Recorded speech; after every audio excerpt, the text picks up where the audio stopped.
What is up, everybody? What a show we got for you guys tonight.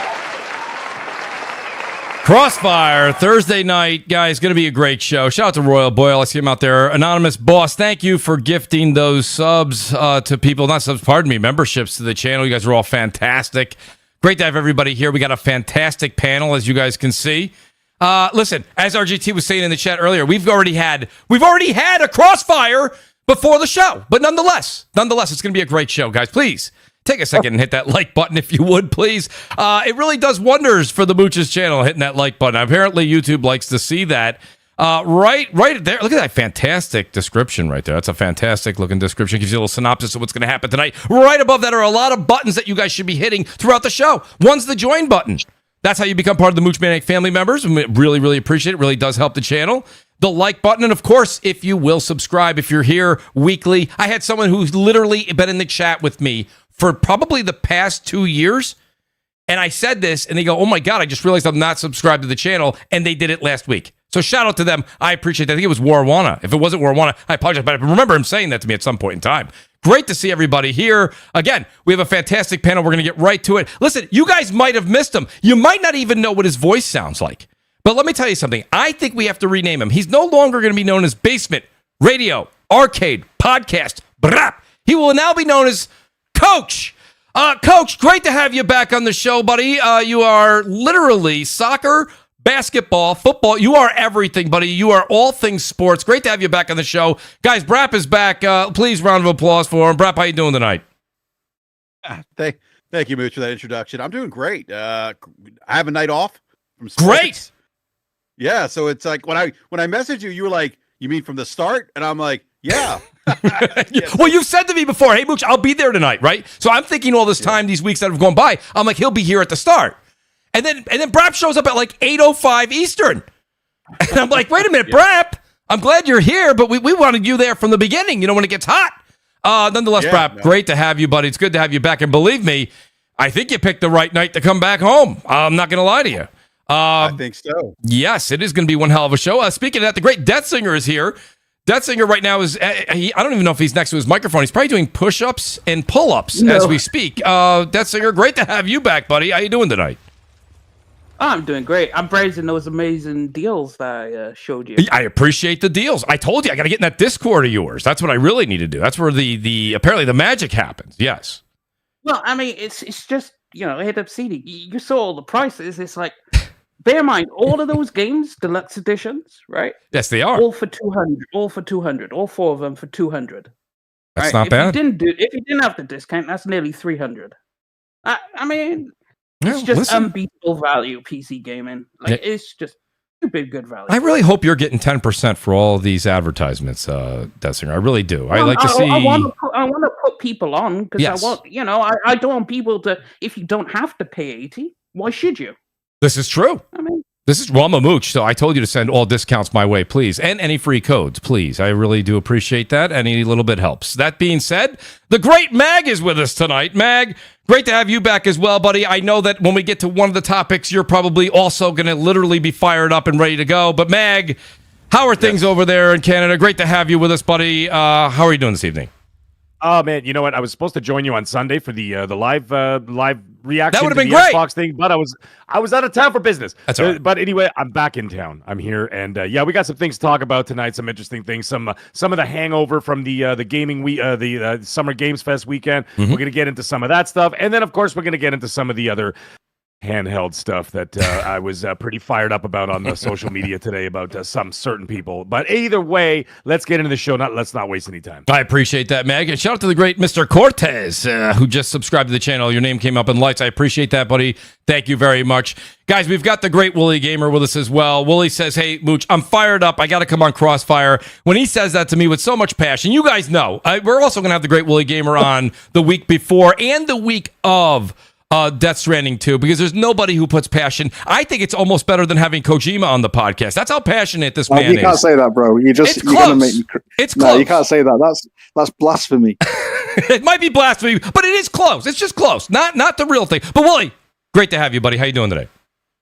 I'm good, bro. I'm good. I was letting off a bit of steam, just busting Death Singer's balls in the pre-show. And, no doubt it's gonna continue today. But I promise I will allow room for speaking. I won't talk over, and I will try and keep my calm when I'm confronted with gross intellectual dishonesty and obtuse,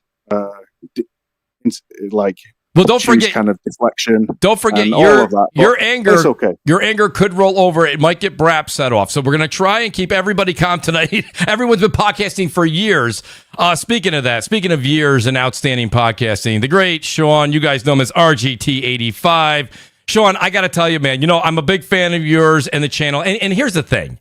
Me being a fan of your channel is not what everybody else says to you. Oh, great content, Sean. Way to give us a video a day, Sean. I just like how real you are. I'm just going to put that out there. It's something unique on your channel. You literally speak from the heart. And even when you do a comedic kind of video where you're kind of taking a jab at something, you'll come on the next day and be like, guys, if you can't take my jokes, I don't know what the hell's wrong with you. You don't know me by now. So the great RGT 85 is back with us tonight. And let me tell you something. I wanted him on last week, but my God, are we grateful to have him on this week? Because it's going to be a true crossfire, everybody. Sean, welcome back to the show, buddy. How you doing tonight? Hey, doing good. Thanks for having me on, man. Looking forward to it. Absolutely. Well, listen, I usually say I'm going to put my guest on the hot seat here. Oh, wait, pardon me. Wait a minute. The great Nib is here, guys. You guys don't understand. I don't know if you realize that with Nib here, the show just went from 2 hours to 3 hours and 45 minutes minimum. That's minimum. The great Nib is with Nib. I got nervous. I'm not going to lie to you. I didn't know if you were going to make it. I didn't know. We're lucky you're here. Mate, but I've got my Santa sack full of notes, books, novels, and scrolls. I'm ready. God. And let me just unravel these. Okay. Yes. Let the scrolls. Let the scrolls go. He's got the aerodynamics. He's got the aerodynamic calculations ready to calculate the additional cost on shipping. I got my Dumbledore scrolls ready to go. Oh God, it's going to be great, Nib. Nib, tonight's going to be a night made in heaven for you. I feel like I've walked into Royal Rumble or something. Oh today, yeah. Well, you kind of did. But then Brap will tell you at the end of the show, Brap will let you know that this is probably only going to be lukewarm compared to the Braps or the crossfires that Brap's been on in the past. Nonetheless. Okay. I will say this much, guys. Please do tweet it out. Let everybody know that we are live here in New York. I truly do appreciate it. Like I said, I want to kind of go in easy here because I know if I go right to the meat and potatoes, we're going to be on that subject for a while, and I know that's what the audience is here for. But honestly, I do want to kind of get Sean's impression. I wanted him to be able to come on last week. He does a lot of Nintendo content. As you guys know, self-proclaimed, he is the Nintendo and Xbox YouTuber. If you guys are not following him, you're doing yourself an inservice here. An injustice, pardon me. But Sean, here's what I'm more interested in. You don't really have to get into the unboxing or what your initial thoughts were. That was last week. I think a lot of people probably heard your thoughts and sentiments on that. I'm more interested 1 week after the release of this console. A lot of people were saying this thing was going to go quietly into the night. One of the most low-key console releases of all time. The numbers are out. Over 3 million in 4 days, something to that nature, 3.5 in 4. The numbers are showing that Nintendo is taking over right where they left off with the original Switch. I know that you have some things that you want to say critique, but what has your overall experience been? And you also found something out today. I don't know if you want to share it with the audience, but I'm interested to hear your take. Yeah, so I couldn't be on last week because I was heading to a midnight launch, which was kind of like a spur of the moment decision. And when we went to the midnight launch, we went to a Best Buy, and my buddy had a pre-order there, and they were selling to non-pre-order people as well. Mm-hmm. I didn't expect there to be like a lot of people there. We got there at about 8 o'clock. I was like 40th in the non-pre-order line, but by the end of the night, there was well over 250, 300 people at this Best Buy. Wow. And I'm like, why are there so many people? Like, they had a Nintendo representative there that was like handing out stuff and like answering questions and shit. She wanted to take a picture of me and the guys I was with. I was like, are you sending this to Nintendo? She was like, yeah. I was like, send this to their legal department. Tell them RGT85 said hi and to stop emailing me. And she was like, what? I was like, someone there will know. But a week later, I definitely, it's a nice up. It's exactly what I wanted. I don't want them to reinvent the wheel or anything like that. I wanted something that will play games better, as far as, comparative to the Nintendo Switch one with some modern quality features and stuff like that. And so far, I think it's been overall a pretty good experience. I am interested to see, because like you said, 3.5 mil, it's like the fastest selling system ever. Yes. I want to see what kind of legs it has. Obviously it'll pick up around the holiday season. I want to see the next 3 to 4 months though, because I personally don't feel like this is going to outsell the Switch one. Like, Switch one's at 150 mil. I see this capping off around 100 to 115 mil, depending on how long they ride it out. But there's a lot of, there's a lot of positives about the system that make it, a lot. It's pretty much the thing where it's like, I don't want to touch my Switch one. And to be fair, a lot of people don't know this. I talk a lot about Nintendo stuff, but I play everything. It's just people like to watch me for Nintendo shit. Right, so of course. And I'm glad you actually said that, Sean. Thank you. Because I know that behind the scenes, but a lot of people really do have you just about as a Nintendo channel. Right. Like I played Mind's Eye this week. I bought that and did a video on it, and Jesus Christ, that was a video game. But I was looking forward to that game. That's what really pissed me off about it. That was a video game. But yeah, so the thing I found, there's lots of little weird quirks about the hardware that don't make any sense. I mean, obviously, launch day stuff, when you're an early adopter, there's going to be some weird stuff. Yesterday, I talked about the battery issue, because essentially what's happening is when you're playing in portable mode, it's not showing you the correct battery percentage. It says that it's low. Like, some people have reported that like their thing said it was down to 10 to 15%, and they could play for an hour longer. So what you have to do is they basically tell you to go in and go into the system restore menu, which is easy to get into, turn off your system again, and then it'll fix that. But then there's a whole nother thing about the length of the battery as far as the duration is concerned. And like, Nintendo has a very obtuse, to use a term that's been thrown around here tonight, yes, they have. way to correct it, which has you like cycling your system for hours. Like, essentially you have to charge it all the way up, let it die, charge it all the way up, let it die. And I'm like, I'm not doing that. You need to give me a firmware update. That's right. That. But the bigger problem was something that I noticed last night when I was playing Street Fighter 6 on my LG CX TV, because I hadn't played that game on there. All my footage and stuff I record downstairs where all my equipment and stuff is, and it didn't look right. Like, something was genuinely off about it. And the I was HDR? like, no, it gets very strange. Trust me. I have a video up on it today, so make sure you go watch that so I make some money. But long story short, with Street Fighter 6, for some reason, if you have 120 hertz on the system, the game will output at 1440p 120 hertz, even though Street Fighter 6 is not a 120 hertz compatible game. Right now, there's only 2 games on the Switch 2 that have 120 hertz. That is one mode in Cyberpunk on performance mode, and the Nintendo Switch 2 Tour, which I did not buy. What happens when you play a game like Mario Kart World or something like that is, if you have 120 hertz enabled, it won't try to push the game into 120 hertz. It'll keep it at the 60 hertz. But with Street Fighter 6, it tries to push it into 120 hertz, which then lowers the resolution output down to 1440p, because the Switch 2, the maximum resolution for 120 hertz in docked mode is 1440p.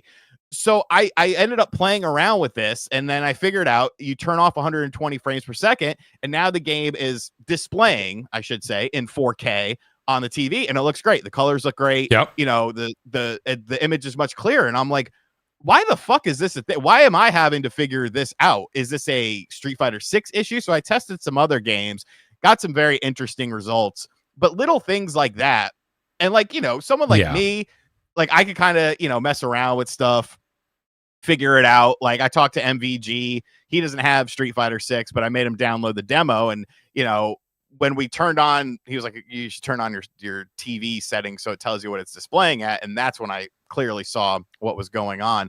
But little things like this, the average consumer who is buying this, they're not going to know anything about that. They're not going to know to do the battery thing or stuff like that. So there's definitely a few things that they need to iron out with the system. Yeah, and I mean, like you said, you're waiting for a firmware update. You're waiting for the next software update for the console. A lot of them go through this, so I think I appreciate you actually doing the homework on that.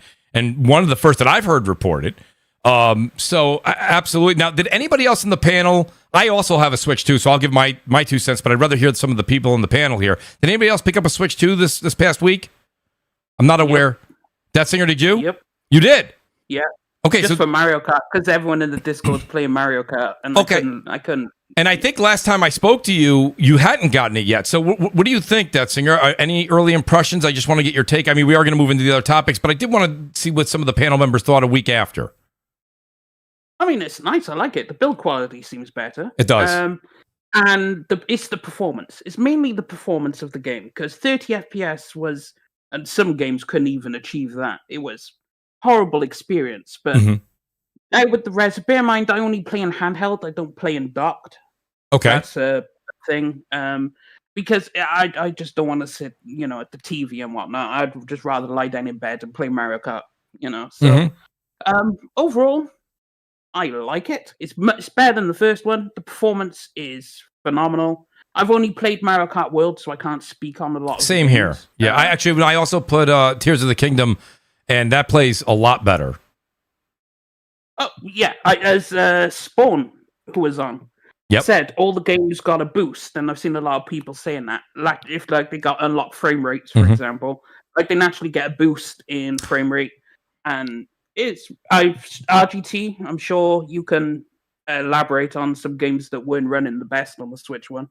Yeah, so basically what it does is if a game has an uncapped frame rate, whatever the initial targeted frame rate was, okay, so if it's an uncapped frame rate, it'll push it to 60. If it's a targeted frame rate or a frame rate that was dynamic, it will push it to make it run at whatever the targeted frame rate was. So if a game was targeting 60 frames, but went down to 35 or something like that, it'll make the game run at 60. And if a game had a dynamic resolution to where the resolution changed or dipped in certain areas, it'll once again hit whatever the targeted resolution is. So like I tried out some games that I remembered running horribly. Batman Arkham Knight was completely unplayable on the system, on the Switch 1.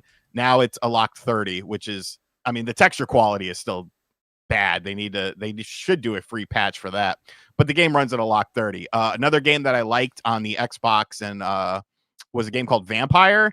It's kind of a action adventure RPG where you play as a vampire. I love that game. I rate that game very high. Ran like shit on the Switch.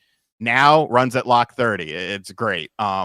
So remember WWE 2K18, the unplayable the unplayable game? Yes. Yeah. Downloaded it, runs at lock 30, 6 people TLC match, and it's like, wow, like this is one of the cooler things about it is how it's making these games actually playable. And obviously, I think some developers, I should say I hope some developers would consider going back and potentially uncapping frame rates of certain games. Because, you don't have to do a full-on patch. You just uncap that frame rate, and the system is going to do it for you. So that's kind of been a very nice bonus, aside from the, traditional updates like Breath of the Wild, Tears of the Kingdom, Splatoon 3 got an update today that was free as well, that are, up-resing the game and, making the game run a bit better. Yeah, so there's a couple of the technological advancements I like. I mean, I know people talked about it, but those of you in the audience that are listening or maybe contemplating picking one up later, I see other people saying, well, I'm waiting for Metroid Prime 4, or some people are waiting for Donkey Kong. I get that. But I will say the magnetic Joy-Cons attachment to versus what we have with the slide-in rails, this is a lot better. It does work a lot better. It feels better. I do have to kind of piggyback on what Death Singer said as well. The build quality is definitely there.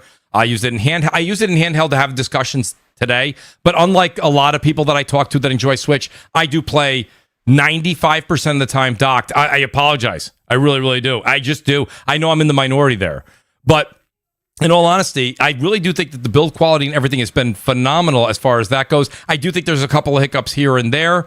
I wish that they kind of did a little something with the UI, to be honest with you guys.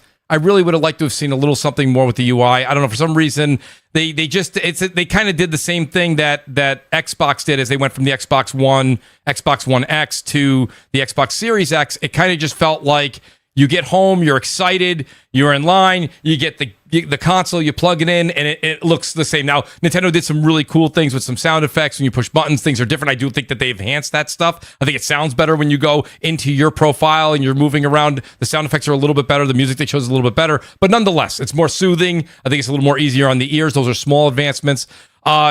I do want to say that I found to be very, very enjoyable and a nice upgrade. Is it worth your $450? That's up to you guys. But you know what's funny, Sean? The one thing, and I don't want to put words in anyone's mouth, but Spawn last week said on the show, he called it, he goes, I've been asking for a Switch Pro, and he goes, basically, I got it. That's, would you? I was going to say, Mooch, right? Yep. I was just going to say that, although I agree that in terms of the experience, it looks, I've not got one yet, but it does kind of give off the Switch Pro vibe.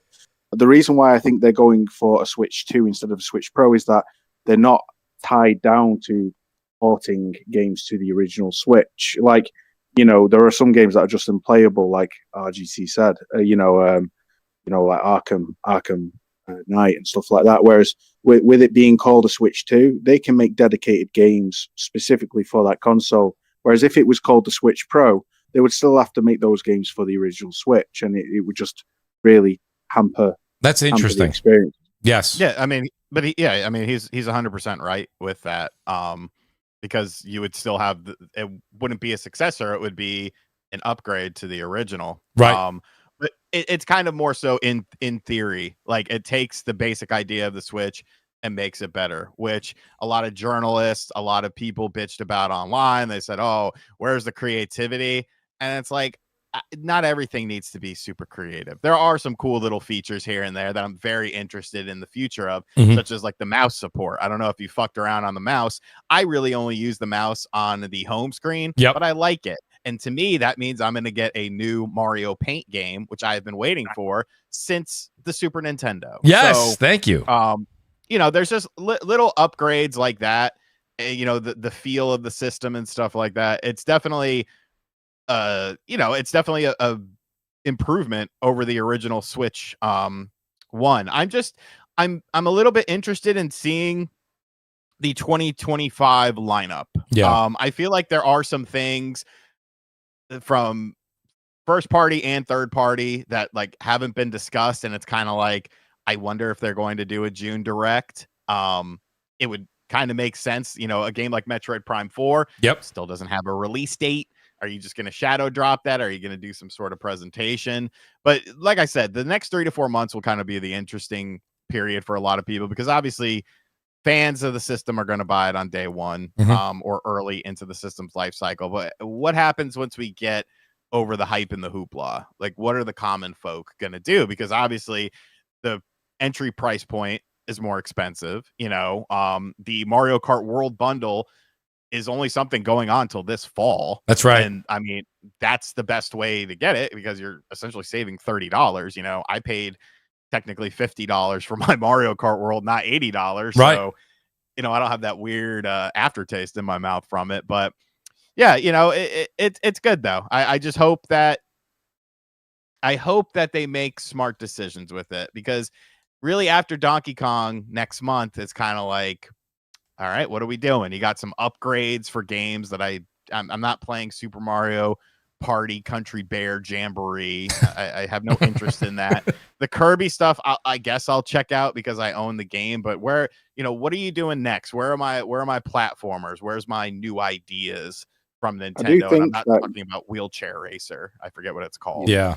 I think that go ahead, Willie. With you being a Switch stan, I do think that the Switch 2 opens up a new opportunity for third-party developers, to port over games that would otherwise be pretty like another Batman Arkham Knight, pretty poor, because it's not bespokely created from the ground up for the Switch hardware.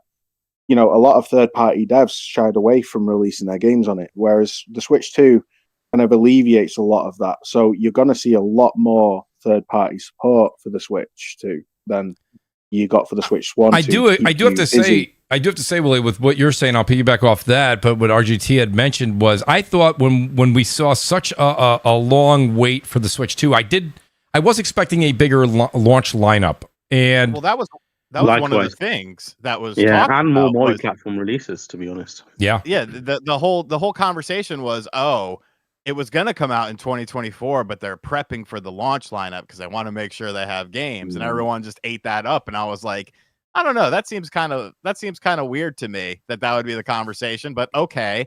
And then you get to the launch lineup, and it's like, here's a tech demo for $10 and an $80 Mario Kart, and it's like, what did I wait for? That I mean, I'm sure you've had these, just sitting in the pipeline in the chamber for a while. So like, what's up with that? Like, I don't know. It is very strange. But as far as the third party stuff is concerned, I do think it opens up more doors because of the fact that, like there's already been discussions. Like I think Digital Foundry actually talked about it today, that the DLSS is going to be constantly upgraded in the Switch 2. And there's supposedly like a big sort of upgrade coming to the DLSS via a firmware update happening later on this year. And I mean, that's really, if you looked at their comparison of a game like Street Fighter 6, where the Switch 2 version is, a pretty I wouldn't say significant, I would say a pretty decent upgrade over the Xbox Series S version of the game. It's like, well, obviously it could keep up because, I mean, let's be real, games, especially a lot of, bigger games, take so fucking long to develop nowadays. Yep. It's like you have a bit of a waiting period going into it, which I'm sure we'll talk about with some of these presentations and how a lot of these games, didn't have a lot of dates on them for some of the more anticipated ones. So, yeah, and I mean, you'll still run into the issue in a couple years, of, can this game, I mean, because people are already talking about GTA 6. Could it be done? Sure. Should people anticipate it? Hell no. And anyone telling you that there's going to be a GTA 6 on the Switch 2, where was GTA 5 on anything? Where was GTA 4 on any Nintendo platform? Like, don't hold your breath for that. Play it on your Xbox, play it on your PS5, whatever you got, and enjoy it there. Like, don't expect everything. But I do think there are opportunities. I agree with you. Red Dead Remastered. Wait, say it again, Willie. Play your Red Dead Remastered. That's right. That's correct. I mean, I will say, so Sean, good point putting out the realism out there. I do want to ask, so Brap, I asked Brap this because me and Brap would go back and forth years ago about Game Pass. And he'd say, Mooch, I do keep it for the family. I think this is, it's got some value. I don't know if he feels that way about Game Pass now, but when it comes to the Switch, Brap, I guess my question for you is this. I had a few people say to me, Mooch, I'm waiting for a sale. I said, well, don't hold your breath. You ain't going to make it. So my whole thing is we're in a different era now. Yeah, exactly. Sean, not just that, but I want to reiterate what you said. We said it last week. I want to say it again. You're going to get that $500 bundle right now. In Mario Kart's kind of a staple. It doesn't matter if you love it, you like it, or you even don't like it. You probably have Mario Kart at some point. To get it at $50 now, it's not going to go down. The price of this thing's not going to go down. You might as well go get that bundle and get that game for $50 if you say you're going to get it in the next year, because you're going to pay $450 for the console and you're going to pay $80. So, Brap, where are you with the thinking of it from a family perspective? I asked you, didn't answer, so I assume you did not get the Switch 2. But Brap, is it something that the family's asking for? Is it something that you got FOMO for? Is it something that you want to have in your hand? Oh, I definitely have FOMO. Like, that's not even a question. I mean, yeah, I mean, like, and I would have. The thing is, I've been so busy with, like, as you know, the coach, right? That's right. And work and I just didn't really have. I didn't land the pre-order. I didn't make it out to my GameStop. They actually had some available for purchase, and I was like, okay, I'll try to make it out. And I just couldn't make it out, but I definitely want one. And my kids are actually aware of it. One of their friends actually has one. That's all it takes. Like now it's like, oh, Dad, do you know the new Switch is out? Like, can we get it? I'm like, yeah. Sure. I'm kind of in this dilemma with my kids right now. They are gaming on PC, on PlayStation, on the Switch. I have some choices to make soon about how to get them more access to gaming, and I don't know if that's going to be through more Nintendo Switches, maybe. Right? Yeah, this thing's definitely on my radar. I am a little kind of disappointed about the launch. I felt like the Nintendo Switch had a better launch window, but My Switch usage was primarily for Nintendo first party, right? Now my kids were using it to play other stuff. They would use it to play like the old NES classics, Super Nintendo classics, some other titles that I just wasn't interested in. They would play. But I actually, the other thing that kind of intrigues me about this device, at least, is that there's some older games I could go back and play that I didn't play that are going to get some performance bumps. And so, while there might not be as many, I guess, banger first party titles available at launch like there was for the Nintendo Switch, there are some games that I'm like, like I definitely want to play this game on the Nintendo Switch because of the bump in, in performance and resolution. Yeah, and because I'm a gamer and I like new shiny things. I mean, you guys talked about the magnetic controllers. I mean, I'm like, oh, that sounds cool. It is. It's it's neat. It really is.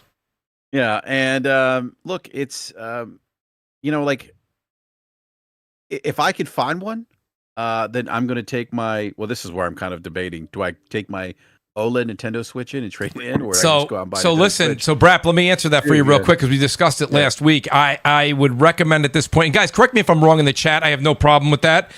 We had somebody on the show last week check it out. I think they're down to offering at GameStop somewhere around between 105 and 110. I decided, you guys know Moochonomics. I always say go trade it in, but for $100 roughly, just for conversation piece, if that's what they're still giving, I haven't looked. I spoke with Spawn about it. RGT, I don't know if you're going to agree with this. I kept my OLED. No, I kept it because I might keep it. Brap, the thing about it is it's used as an alternate. You could play co-op. So, Sean, correct me where I'm wrong. I have not done this. I know that Spawn talked about it, but I don't want to use this example because I don't remember it all. Sean, have you tried this or at least heard this with some of the folks you know in the Nintendo camp where he was saying, I believe, if we had a game like Split. What is Joseph Fair's latest game? Split Fiction. He says if you have Split Fiction, and you have the game because you have the digital key card, okay, with the cartridge, that you can have that, and then someone in your family that's on your account can be playing on their Switch, and you guys can be playing, in the house or wherever, and that's a really neat thing. And for $100, Sean, I wasn't convinced that I wanted to trade that in. I'm telling Brap right now, keep your OLED. What do you think about that? I mean, that's the right move, isn't it? Yeah, I think it if you have a use for it. I know John tried Fast Fusion which is like the kind of F-Zero looking game, essentially a tech demo, but for $15 it is pretty to look at, and it's got a ton of graphical settings that you can fuck around with if you're a graphics whore. But he tried to do the game sharing because you could technically game share from the Switch 2 to the Switch 1. He didn't really have great success with that game. Okay. But some people have had great success, so I don't really know what kind of determines it. But I mean, as an option, unless that, $100 is, because I'm looking at it right now, and it's down to $100 store credit. Yeah. I mean, trade in the OLED, and I'm keeping it. That actually really doesn't sound appealing to me, especially if I'm considering I have this problem, right, where my kids want to game more. I might just keep the Switch. Well, if you keep it, Brap, you've just solved your problem. You now said if I'm going to move my kids to the Switch, now you have two Switches in your home that are able to game share. And I mean, I heard pretty good success from Spawn. Sean, I'm glad Sean's reporting a bit of something else that he said maybe somebody had some issues with some of those multiplayer. But honestly, that's and Split Fiction's a great example. If you could sit there and actually couch co-op and you're on a Switch and they're on a Switch and you only paid for that one copy, I mean, I don't know. I think there's value there, especially with a family. It's more than $100. Yeah, I don't disagree. I mean, because if I'm looking at, okay, do I have to buy more Nintendo Switches? Well, why am I going to get one? Only for $100 trade-in. I mean, at that point, I mean, if I'm spending $450 or whatever it is, I mean, what's $100 at that point? And to me, at least, right? Right. Everyone's situation is different. I acknowledge that, but and we also have a Switch Lite that I can pull out of the closet. The only issue I'm going to run into is that when the kids see the brand new Nintendo Switch 2, they're not going to want to play the OLED. They're going to want to play the new one. So. You'll have to do the comparison side by side and be like, look how great this screen looks. Trust me, the younger one will probably go for that one, right? You know what I mean? Oh, it's shinier. I love it. Listen, the great Mag is here. Mag, I know as we're speaking right now, you probably just ordered two Switch 2s. Yeah. Can Okay. I? All right. Now that Mag, by the way, now that Mag's speaking, Mag, I didn't know that your street is about to go full Twisted Metal. I meant to ask you about that. That was great. That's a bit concerning. I'm concerned for your safety, your well-being. I was a little concerned myself, but it's okay. Sweet Tooth was eradicated. Everything is fine. And I'll be seeing Calypso very shortly to talk about my winnings. Anyways, what do you want to know about the Switch 2, Mooch? Well, honestly, what I wanted to know is if are you interested in picking one up? I mean, you and the family, you're always talking about the family and gaming as well. Is this something that they got? Do the kids have FOMO? Does the family have FOMO? No, and we have a Switch OLED in the house as we speak, as you should, and we didn't bother with the other one because right now the content is too light. First party content is too light. It's one game. It needs to have a bunch of upgrades to it. I think it's bare bones as it is because I'm hearing it's very few what's it called, the racetracks and all this other stuff. They will build over time, is what I understand. Very much like Mario Kart 8, where they kept adding and adding and adding, and then it became a more complete package later on. Sounds like a Sea of Thieves kind of situation or a games as a service. It just keeps growing, right? I think that right now it's not worth it. Up here in Canada, they're charging $800 for this thing. So people are not buying it. I could walk into the I've told you before this. You walk in the GameStop, there's stacks of them. Yep. In the Walmart, they're just sitting there. There's nobody's touching them. Best Buy, they're just sitting there on the shelf, and no one's buying them at that price. And the thing is what I did is I think I told you this before, where I went up and down the street with all the people that I talked to, all the parents, because all the kids are in the same class. I said, first of all, half of them didn't even know a Switch 2 was coming out because I think that their hype train was barely, I don't know, leaving the station, in my opinion. It didn't really seem like a huge thing, right? It seemed like kind of like a bit of a muted launch. And I know some people were talking about that. Some of the media were talking about that as well, saying this is a very muted launch.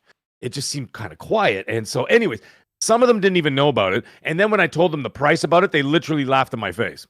And they're like, we're not buying no Switch 2 for $800. So they've got a Switch already, because a lot of them, what ended up happening is, post-pandemic, the prices started coming down. People were getting it for cheap, Facebook Marketplace, whatever, Switch lights in the house, all that kind of stuff. And so what ended up happening is they stuck with those. And obviously the Switch, even to buy out of the store, is infinitely cheaper than what it is now. So it's basically double now. So now people are just laughing at it. They're like, I'm not buying that. I said the kids are fine just the way they are, with what they got. None of my kids' friends in school have one. Not one. And it's not about means. It's not even about financial means. It's just that the parents are just not going to spend $800. And my kids, obviously, one of them is still single digits, for Christ's sake. They can't afford $800. Where are you going to get $800 from? You're going to get it from mom and dad. Mom and dad are not going to do that. I'd rather, for now, wait until there's something much more substantial to come out. And then I would say, okay, you know what? Then we'll purchase it when there's like 3 or 4 hot games, and then be like, all right, let's buy this thing or whatever. The other thing is the games. For example, Mario Kart by itself is $128.50 here in Canada. My God! So you got to be kidding me. I mean, is that the natural conversion rate, or what is? Because there's someone in the chat here that's saying he saw it, and I'm Ernest. Ernest in the chat says, where is he getting 800? He says it's $699 for the Mario Kart bundle here. And I'm assuming Ernest is in Canada, I'm assuming. Unless you're indigenous and you're not paying taxes, it's $100 in taxes. So it's $697 with taxes included. So, unless you're not paying taxes, it's $100 in taxes. It's $800 minus $3. My mistake. Anyways, yeah. So it's no one's buying it for these prices. Now the other thing is too that I found a little bit, it sounded a bit more of like a puff piece thing, and I'm not shitting all over Nintendo because I have no problem with Nintendo. I'm not really into Nintendo as much as I used to be when I was much younger, obviously. But I did kind of look at their little puff piece, a little side-eyed, and they're like, "This is the fastest console in history, 3.5 million copies." I'm like, that's the 10% hardcore that just went out and bought the thing, right away, the people that lined up. And then, of course, you look at social media, all our friends, all the people that buy all the tech and everything else day one, they're the ones who bought it. The regular folks are not buying it. Up here, I'm not talking about down there. I don't know what's going on down there. Down there. But down there's in, I know it should be the States. Yeah. You know what I mean? Yes. But people aren't buying them up here for these prices. No, I mean, that number's astronomical. I'm not going to lie to you. $800, absolutely. RGT said it right, and he says, I want to see if this thing has legs. He stole the words right out of my mouth. That's exactly what I was going to say. I'm like, Okay, Puff Piece, 3.5 million out the gate. Great, fastest in history. Okay, but let me see what happens a month from now. Let's see what happens 2 months from now, 3 months from now, 4 months from now, because everybody knows, okay, without question, it doesn't matter whether it's Xbox, but PlayStation, Nintendo, everybody knows that 85% of the purchasers of any of these products are the casual. The casual are not going to spend $800 up here for a console. And that's the way it's going to be. They're not going to spend $128.50 for Mario Kart. And even if you bought the console for cheaper, let's say you bought it without the game, and you're like, oh, I'll get Mario Kart down the road, you're actually spending more than $800 at that point. Because it's Mag, how much is Switch OLED there? The Switch OLED is, I think, $400. I have to look it up. I think it was $400. But I'll look it up while we're talking. But. So you're saying the Switch 2 is 800 and the Switch OLED is 400? Yeah, hold on. Switch OLED, $449 at Best Buy. So I was pretty close. It's $450 plus tax. It's about $550. Not even about $530 here. Well, your prices are extortionate in Canada. Bro. Yeah, I was just going to say, we're one of the most heavily taxed and heavily countries in the world. That's a whole other story. Nightmare. I was going to say, it doesn't even sound like a tax thing. It sounds like you're actually from the future, Meg. I don't know. Yeah, I know. You know, I mean, they do the conversion rates, right, with the United States. 15% more expensive. That'll be a kidney, please. Well, and then you know what they do? So they do the conversion rate, and then they tack on another $30, $40 on top of that. Well, listen, so, I've been begging. This doesn't add up. I've been begging Mag to come to New York. Maybe this will do it. I'm not sure if this. Already there. You're like, I'm already halfway there. My family's still in the Bronx. So what I'm seeing here is this demographic right now, the casual, like I said, which makes up about 85% of the market, are not purchasing this. And that's what I'm seeing right now. So I would be very curious. I'm not doom and glooming this thing, but I'd be very curious to see how this is going to play out in the next, let's say 3 months. Let's say the end of the summer. All right, just before kids go back to school, whatever else. Because we damn well know there's not going to be a deal. That's the other thing. No. There's not going to be a deal. Absolutely not. If you look at this, everybody's like, well, I'll wait till it gets cheaper. And I'm like, you're going to be waiting a long time. That's a long wait. Look at what just happened with Microsoft, for example. 5 years in the generation, they raised the prices. What are we talking about? We're not going down. Bizarro world. Yeah. Right? It's a bizarro world. I think what happened is everybody took a page from Apple. And what Apple did is that they stopped taking a loss on hardware. And so when Apple stopped doing that, then everybody said, well, Apple's still making billions and people don't seem to care. So I guess we'll do the same thing. So I can tell you without a doubt that with Microsoft, PlayStation, and Nintendo, and of course the PC, they are not going to take a loss on hardware anymore. So you're not going to get all these deals. You're not going to get that. You're not going to get that. Mooch, you remember the $199? What was it? $199 Spider-Man on Black Friday, 2018 or whatever the hell it was, or 2019, and people were buying them by they were filling their shopping carts with them. Right? Yes. That's not going to happen. That's not happening. I think I know why. I think I know why. Can I jump in on the sales stuff? I was just going to say, I did want to hear what Nib. I want to hear what you think about the sales situation. And the only caveat I'll give you, just for your curveball on the question, is here's the thing. I don't blame Mag for saying what he said, Nib. But the difference is here, okay, unlike when we talk about certain stories with Microsoft, for example, where Microsoft can eat a lost leader and they can deal with it, Nintendo needs the Switch 2 to keep the lights on. I know that they're very cash wealthy right now, but that's not the point. The point is they need this thing to strive. And you've heard RGT, he already told you that technologically the thing did move forward. And it moved forward quite a bit to keep the hardcore Nintendo fan base there. So I don't think they'll falter. I think the games are coming, but the price is in certain areas a little out of reach. I think that's fair to say. Yeah, I mean, I would agree. Obviously, Canada seems to be quite a unique situation. But on the flip side, you have other territories where the difference in price from the Switch OLED is very little. So the incentive to upgrade or to buy the Switch 2 instead of the Switch OLED is much higher. Like in the UK, there is no reason why you should buy the Switch OLED instead of the Switch 2. It's like 50 quid difference. You spend that on lunch. So it's why would you buy the Switch OLED instead of the Switch 2? But right. To the point about I don't think we can hand wave the sheer success of its initial sales, because 3.5 million in 4 days. Yes, it may be the enthusiast consoles, but casuals are always late to the game. These consoles sell the numbers they do over a multitude of years. We're talking, 6 to 7 years, because casuals do not buy something as soon as something comes out. Like they might get it when their kid has a birthday party, or when, you know, they get a specific paycheck, or maybe the holiday period, you know, like for Christmas or something like that. Like this is what, like in the middle of June. This is not a high volume, high hardware, you know, running month or quarter for it to even be selling this much to begin with. Like imagine the holiday quarter, what this is going to do if it's already selling this. Like, yes, like so maybe the further down the line things could dwindle, but it doesn't look like that is going to be the case, especially when there's going to be a constant cadence of releases to satiate people, right? Like even me, I'm waiting for, you know, Metroid and Donkey Kong, etc. But those other bangers are eventually going to come. Like that's right. There eventually is going to be a Super Mario. There eventually is going to be a Zelda. There, you know, you've got that new game from FromSoft, etc. I think like there's going to be a good enough cadence over time that it will pick up sales over time as well. I can't just see it fizzling out. They sell consoles, don't they? Hey Nib, I'd love you to check out if you can find out if there's been a spike in PS5 Pro sales just before the launch of DS2, because I think Death Stranding 2 has definitely sold quite a number of PS5 Pro consoles. Because I've counted 9 people that have replied to my post alone, who have bought a PS5 Pro specifically for that one game. So how much more so than with Nintendo? You know? Yeah, this is the interesting thing, because at the same time that Nintendo has sold 3.5 million units in 4 days, which is unprecedented.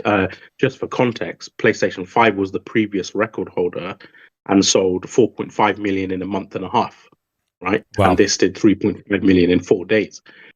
And in addition to that, PlayStation has a Days of Play sale on right now, and they're probably selling a shit ton of hardware as well. If we look at like Amazon's top selling and other websites, if we look at their rankings, PlayStation hardware is up there. In fact, like PlayStation 5 Pro and PS5 was number 1 and 3 like for quite a while, for a few days while the sale was on.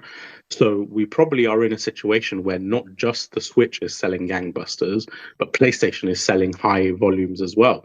So the fact that the Switch did as well as it did, Switch 2 did as well as it did, while you've got PlayStation with really aggressive sales, and kids can buy, you know, like a PlayStation 5 with Call of Duty for like what is it, like $399 during the sale? Yeah, during the sale. Like, so I'm again, like, that figure was really impressive to me, and I don't know, I don't see it dwindling out straight away. Like, I also thought that maybe the sales would be a bit diminished, but I think the reason there is a lot of inventory is not because of a lack of demand. It's because Nintendo could see turbulence because of the tariffs, and because PlayStation did the same thing, that they have foresight. Basically, Nintendo and PlayStation specifically have the foresight to understand there could be turbulence ahead, and they've stacked inventory beforehand, basically.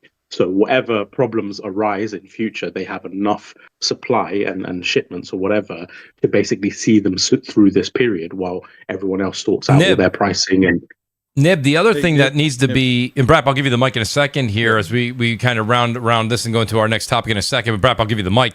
The one thing I think that people were underestimating too is they said, wait, there's still a lot of stock. Now, Mag's example is different. I will say there's an asterisk here. He gave the reason why there's so many at Best Buy and GameStop in his area is because of that price, okay? But the reason a lot of people in the States anyways went into store, I didn't have a pre-order, but I walked into Best Buy on launch day and there was a bunch there. I think Nintendo basically said, we're not going to go through what all other consoles and graphics cards and everything else went through with online and people holding real true consumers hostage with like this, you know, with these astronomical prices when people are buying them online and then selling them on eBay. So Nintendo just threw an app. We went old school, guys. You know what they say? If it's not broke, don't fix it. Maybe we shouldn't discount brick and mortar stores as much as we all do. I know everyone loves to order things from the convenience of their couch. And don't get me wrong, I do too. But in reality, you know, you get up, you go to Best Buy, there's the item you want, you buy it. You buy it, you go home, you use it. There's actually some gratification for that too. So it's just, that's the one thing I'm glad they did. I don't know who's going to chime in, Sean. I just wanted to piggyback off of one thing, or actually two. First, Nib, are you the one who made the funny tweet about a certain creator hyping up the Xbox ROG Ally and how they always hype up Xbox things? The future of gaming. Yeah, that's you. Xbox sneezes, and it's the future of gaming. Yeah. I saw that tweet and I liked it, and I was like, I gotta follow this guy. Two things. About the stock thing. There was at least 250 people at my Best Buy. Everyone got one. There was no one turned away. And the other thing that we're also not considering is in Japan, Nintendo has a specific Switch 2 SKU that is region locked that is like super cheap.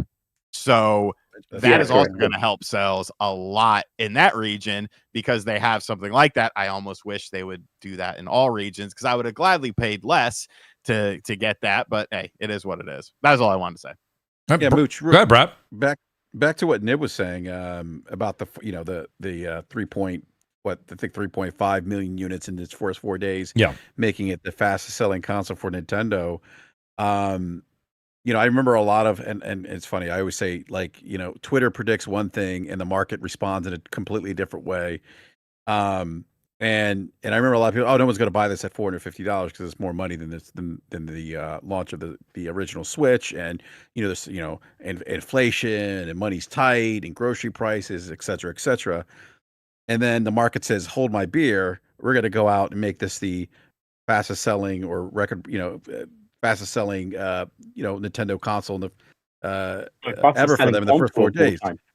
Not just Nintendo, it's the fastest selling console. Yeah, yeah, exactly. And so that speaks to, I would say this, like gaming. Gaming is an enthusiast hobby, right? Yeah. And enthusiasts will spend money. And absolutely. And what I was interested to see was is the increased price point at $450 because I mean, look, they are consoles at that price point. Someone mentioned a $399 PlayStation that are more powerful. They're going to give you better looking games, better performing games. And you see how the markets react to Nintendo. One, I think, speaks to the power of the brand and the franchise and the fact that there's a very loyal consumer base that buys Nintendo and exclusive product, games, Brad. Yeah, well, exclusives, yes, exclusives still matter. I don't care what anyone says. They do. But I mean, to see it perform this way, $450 with inflation still kind of being a nagging reality here in the U.S. I don't know what it is in the UK, Nib. I know inflation was much higher in the UK at one point than here in the U.S. I don't know if it's still an issue there, but that's pretty impressive to see those numbers. Yeah, it is. Considering, and you could make the argument, 2017 the economy was better here in the U.S. Than it is now. There wasn't inflation. We weren't living in this post-COVID world where inflation's been this nagging thing. Grocery prices are high. Gas is high here in the U.S. People are really hunkering down in terms of consumer spending. And I had to sell a kidney to say that's trending too. And you wonder why I'm going to have Wooly on for 2 weeks before Death Stranding 2. That being said, let me do this, guys. I do want to kind of get into it. Shout out to Face23. Guys, when you do send these outstanding super chats, I truly do appreciate them. Shout out to Face23 for the super chat. I see them. I strategically just wait to read them, especially since this one kind of segues into our next topic here. I do want to actually say this. So shout out to Face. He says, from what I see, in my opinion, it seems like Microsoft is moving its Xbox fan base, Game Pass subscribers to PC. Am I crazy, or am I on the money with my assumption? I think you're dead balls accurate. To be honest with you, everything Mooch backs up that. The fact that they've increased the price of the consoles means that they're cashing out. They've stopped producing them. They sell it. They're cashing out on them. Like they're there to make a profit because they're not. The consoles do not bring. Xbox is not as in its traditional sense is not money making machine that they need it to be. So they're trying to distance themselves away from what's costing them unnecessary money. That's why they've gone. They're trying to consolidate everything into PC. They're trying to distance themselves from the console market, and they're pushing this narrative that PC is Xbox. They've been doing this. Has been the plan since they decided to become a third-party publisher. Like they've met Asus halfway. They're competitors in the market. When they're not leading the industry with Windows. They recognize that if they want to penetrate the market, they can't go toe to toe against Nvidia, Asus, and Lenovo, and all these other companies, tech companies who have already got a foot in the door in the handheld PC market. So what better way than to forge a partnership? And with that partnership, they can work on improving their OS, improving Windows, or not even maybe Windows, maybe their Xbox OS, and and push this narrative that a PC handheld device is an Xbox, and like clockwork, everybody is now calling the flipping PC handheld an Xbox console, when in fact it's just another Asus ROG Ally. It's the next generation, and it's an impressive piece of tech, but it's still a handheld PC, right. Oh, mate. I do think so. They're definitely distancing themselves. They're definitely. I do think they're distancing themselves. And it's funny. Ironically, and I'll throw this up there for anyone who wants to discuss. I'll get Sean's take on it, because then I know that Death Singer definitely has his piece to say as well. Sean, let me ask you a question. It seems like the campaign that's out there, right? The slogan is "Everything's an Xbox." Sean, it almost feels like to me everything is an Xbox, except the Xbox console these days to Microsoft. I mean, that show that they put on, which I enjoyed their showcase. I'm going to say that. I thought it was a great showcase. They talked about everything. The Series X was almost nowhere to be found. I mean, there was nothing discussed about the console. It was PC, it was Game Pass, reminding everybody that it's Play Anywhere, and they were really pushing the handheld. And I think that kind of goes hand in hand with that super chat we just saw, and what Wooly was saying is, they maybe didn't want to get into that market when the market's already saturated in the handheld market. And what happens when you can't beat them? Well, you join them. So, Sean, what do you think when it comes down to it at the end of the day? Is Xbox really removing themselves slowly but surely out of the hardware business, and they're just slowly creeping out at a very modest tempo, just moving out slowly, so it's not like ripping the Band-Aid off? What's your take on Xbox over the past year? I haven't got a chance to really talk to you about this. It's been confusing, to say the least. Yeah. If everything is an Xbox, then nothing is an Xbox. Like, I get what they're trying to say. I get what they're trying to do. They want their games to be able to play everywhere. That's great. Yep. You kind of already are doing that, yep. though. You could play games on PC. I have both versions of the ROG Ally. Shout outs to ROG. They sent them to me. Both versions that are out on the marketplace. Everything that they're talking about, you can do right now. Now, yes, the new Xbox branded one is going to have a new chip in it, but they're also releasing a non-Xbox branded ROG Ally that will be the same. As far as I'm aware, I might be misspeaking on this, but the new operating system is also going to be able to be downloaded on the ROGs that we have now. So right. According to Microsoft themselves, yeah. Okay, so yeah. So what's my incentive? Because it has an Xbox button on it? Like, I still can't play. You can't play games that you own on your Xbox console on this. It's just games that are a part of the Play Anywhere program, which is like 1,000 games. It's a good number. But that 1,000 games, in actuality, it probably ends up being around, a few dozen games that you actually own.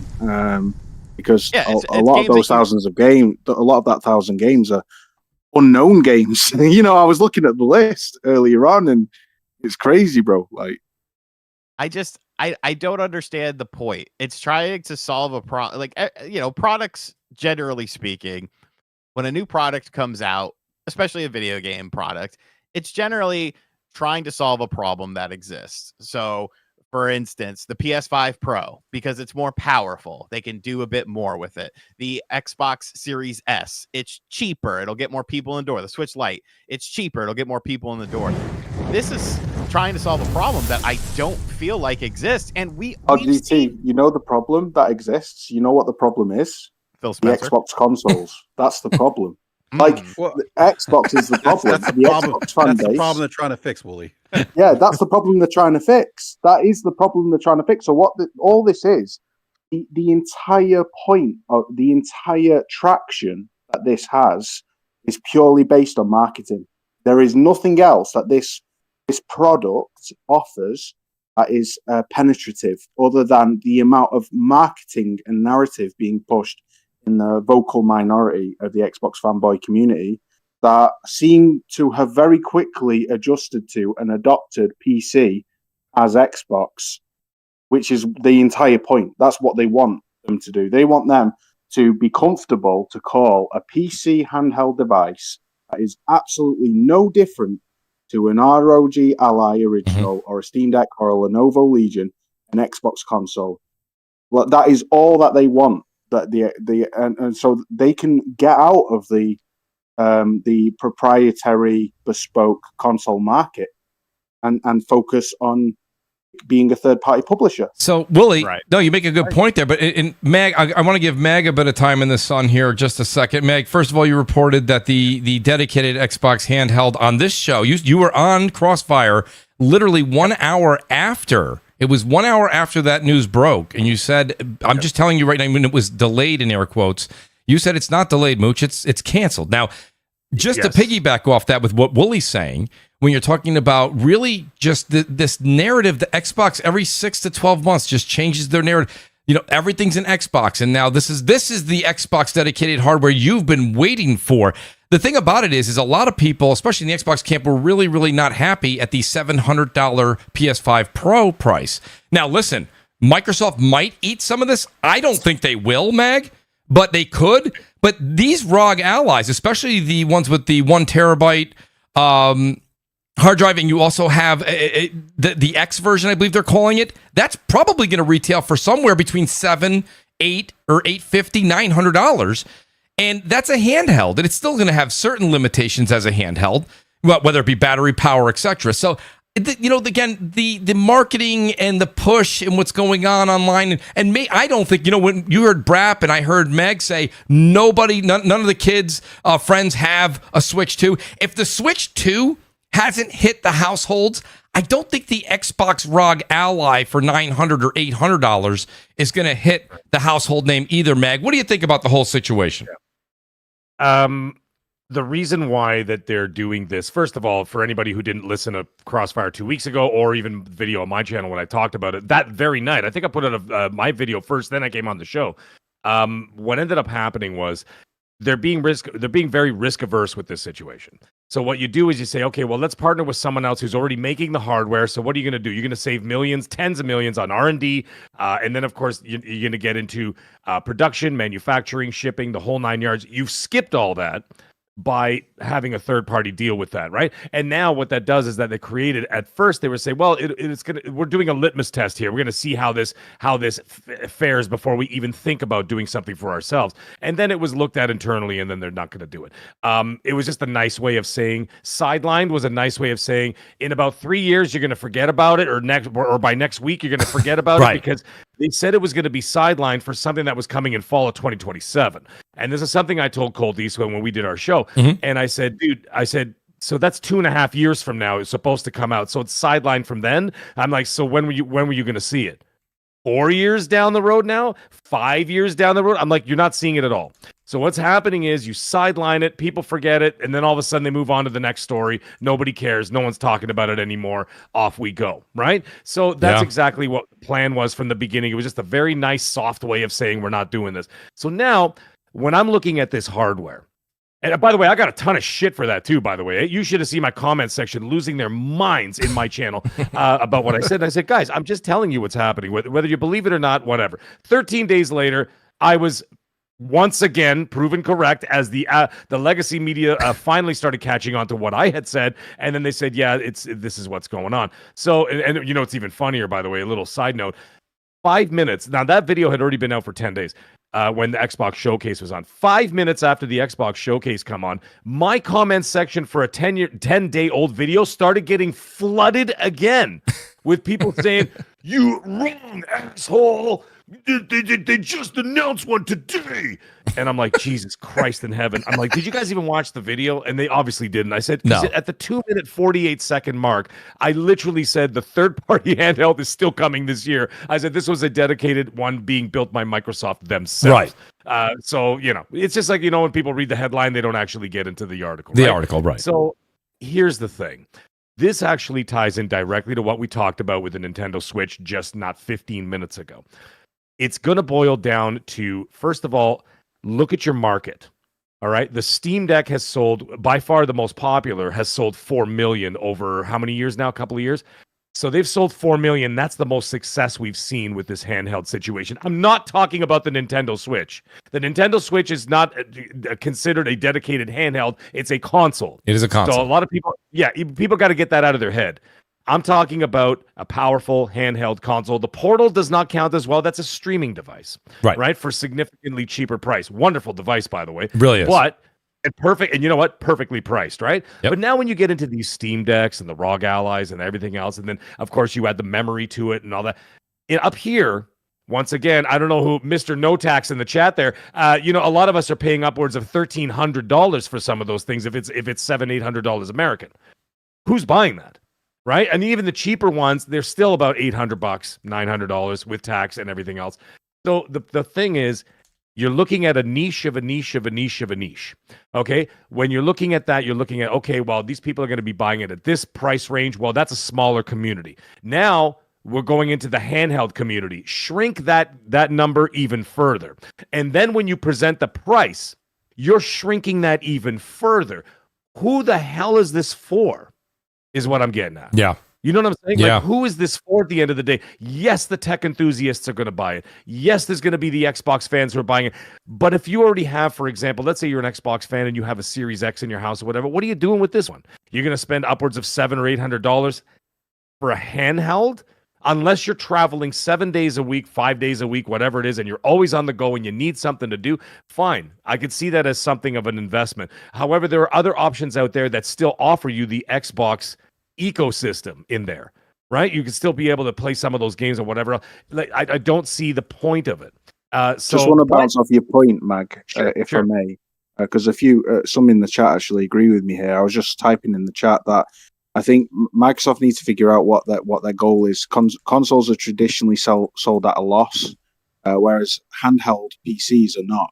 They are the moneymaker for the companies that produce them. Right. So they're sold at a premium, right?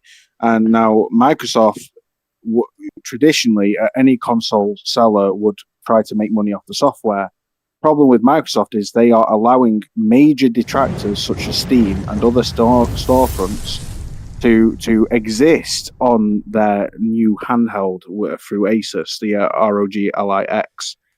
So what I suspect they're doing is their focus will be on the OS to try and manipulate consumer behavior to purchase games through the Microsoft storefront, not Steam. So what they'll do is they'll advertise the games primarily through Microsoft storefront and Xbox, and make it not difficult, but they'll try and almost hide away and hush the Steam storefront, the Epic storefront, hoping that some of the existing PC community will just adopt the Xbox and Microsoft storefront. That's the only way they're going to make money, really, because everything else is, well, they'll make they'll make 70% on first party games sold through Steam, but I mean, it's like they're not they through the Xbox storefront they'd make 30% on every single purchase of every game that exists on there. So I do think that their focus will be on the OS and trying to make consumers gravitate to their storefront.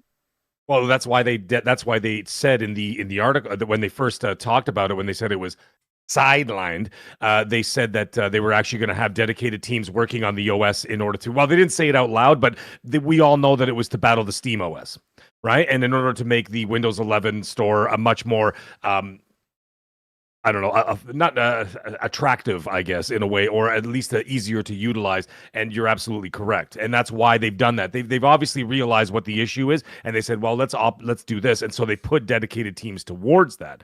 Now the thing is, like I said, we could talk in circles about this all night about this. What this system is going to do. I think it's a very impressive piece of technology, and it's wonderful for anybody who wants it. But the thing is, once again, I have to go back and think as the 85%, not the 15%. And in this case, it's not even a 15%. This is like a 5%. This is like the same kind of level of interest that you would find in VR headsets, for example, outside of the MetaQuest, right? But like the other people, it's a very small, minute amount of gamers, percentage of gamers out there that are interested in these sort of more niche products. And like I said, we could see by the numbers alone, the ROG Ally has sold 800,000 units, hasn't even cracked 1 million, right? And then the Steam did, obviously 4 million, but that one didn't even crack 800,000 or just cracked 800,000. So what is this going to sell now? And the thing is, it all boils down to you have to think like a consumer, not as a hardcore, because hardcore can only make up that small percentage. How many people are going to buy it at that price point? This is what I'm getting at. Spot on, bro. Spot on. I don't know. These journalists are telling me it's the future of Xbox. It's a great idea. I think they're on to something here. You know, sales be damned. They got to play it early. That's all that matters. With like Xbox product lines, you can kind of tell because the marching orders always follow a similar tune. You can tell exactly what they want to market, because all the like influencers and all the fanboys, they regurgitate the same points. Because like for me, yeah, I did think it was an interesting piece of hardware. I not for the reasons other people were saying. I just like the fact that it looked a bit more ergonomic, had rumble triggers, etc. I just thought, that's more of a sort of Xbox feel to when you're playing games. I don't really like the ergonomics of the ROG Ally as it is, currently. Yeah. So to me, that just was a bit more appealing. But then I'm looking all online, and basically everyone is the selling point is a UI. The UI, which you click a few seconds to load a game, not the performance, not the ergonomics, not all these other things, the UI. And it is also apparently just a UI that turns something into a gaming console. Like, since when has that ever been a thing? And it's so funny that all it takes is a UI that is also coming to the ROG Ally for free to turn it into a console. And the thing is, I don't think people realize, like, it's not that, some people said about backwards compatibility, that does that make it a console? The PS5 doesn't play this game, or PS3 games, is it not a console? It's because the PC is a pre-established platform and has been a distinct platform for the longest time. It has its own library of games. So when you're playing ROG Xbox Ally, you are loading your PC library of purchases and games. Yes, obviously, Xbox specific titles have play anywhere, but Xbox first party titles only make up a tiny percentage of overall releases that come to a platform. The vast majority are actually third party multi-platform releases, and nearly all of them, or the vast majority of them, are not play anywhere, and you will not be loading or be able to play your console versions of those libraries. You're only going to be able to play the PC version of those libraries. Hence, it's referred to as a PC handheld. And just having a different UI doesn't change that. Like, it literally. That's the thing, Nib. Deathsinger will argue otherwise. He'll say, they're all Xbox games that you're playing. Well, let me give Deathsinger. I'll give Deathsinger. I would say one thing though, like, I can see the argument that PC is Xbox and handheld is Xbox, because in terms of support and what it means for the brand and everything else, ubiquitous Game Pass, all the rest of it, like, basically to Xbox itself, PC is basically an Xbox now. However, I think where I draw the line is to say that it is an Xbox console. Fundamentally, it is not, because it has it's distinctly, as I said before, is a PC library and also cannot play your console library of games. So I think the fact that, and I'm glad Digital Foundry called them out on it and was quite critical of that. They said, Richard actually said it irked him that they were marketing in that way, meaning it bugged him, it bothered him. And I can see that because they obviously understand technicalities. They're not as easily, let's just say, hoodwinked or moved by Gullible. marketing. Hey, Yeah, Nib, they're not as gullible. They're not as gullible. Nib, They know what Nib, they're talking about. So to what Digital Foundry said about how they're marketing this has kind of been a pet peeve of mine with just their marketing in general. This generation, um, they have not, and I was talking to Logic about this today. Like, they just really haven't, I think, been like. And I know people argue, oh no, we know what they're doing. Phil's been clear about it. Yeah, but Phil often will obfuscate things that he says, and you go back to the business meeting, right? It's just 4 games. Don't get used to it. Then there's a follow-up interview with Tom Warren, and he expands on that a little bit, and so I think the marketing behind this and what they're saying is, to your point, and what Richard said on Digital Foundry is true. It's not quite accurate, but that to me has been kind of the issue with them. Like, just rip the Band-Aid off, let people know what you guys are really trying to do, instead of having influence saying, oh, like Tom Warren just put out an article, Microsoft just teased the next gen Xbox console. Why is Tom Warren talking about that? Like, why isn't Microsoft saying, hey, this is this device that we're putting out, this is the roadmap moving forward, this is what an Xbox is going to be? Like, I understand the ROG Ally Xbox, who it's intended to. It's intended to like I would say PC, PC and even Xbox enthusiasts who are looking for, like, portability, like, having access to their different platforms. But then, like, the people saying that this is the next big thing, this is some Trojan horse, they seem to forget that it's very hard to pull people out of, like, ecosystems, right? To make someone migrate from one ecosystem to another, especially when they spend so much hours and money, like, on Steam. That's a big ask. I'm not saying they won't pull some people over from Steam, but then the issue that they have with Steam is you can still buy their games. So, like, and then yes, Game Pass is a thing, and maybe that's the value proposition, and maybe that is how they differentiate themselves, in the market with these hybrid type.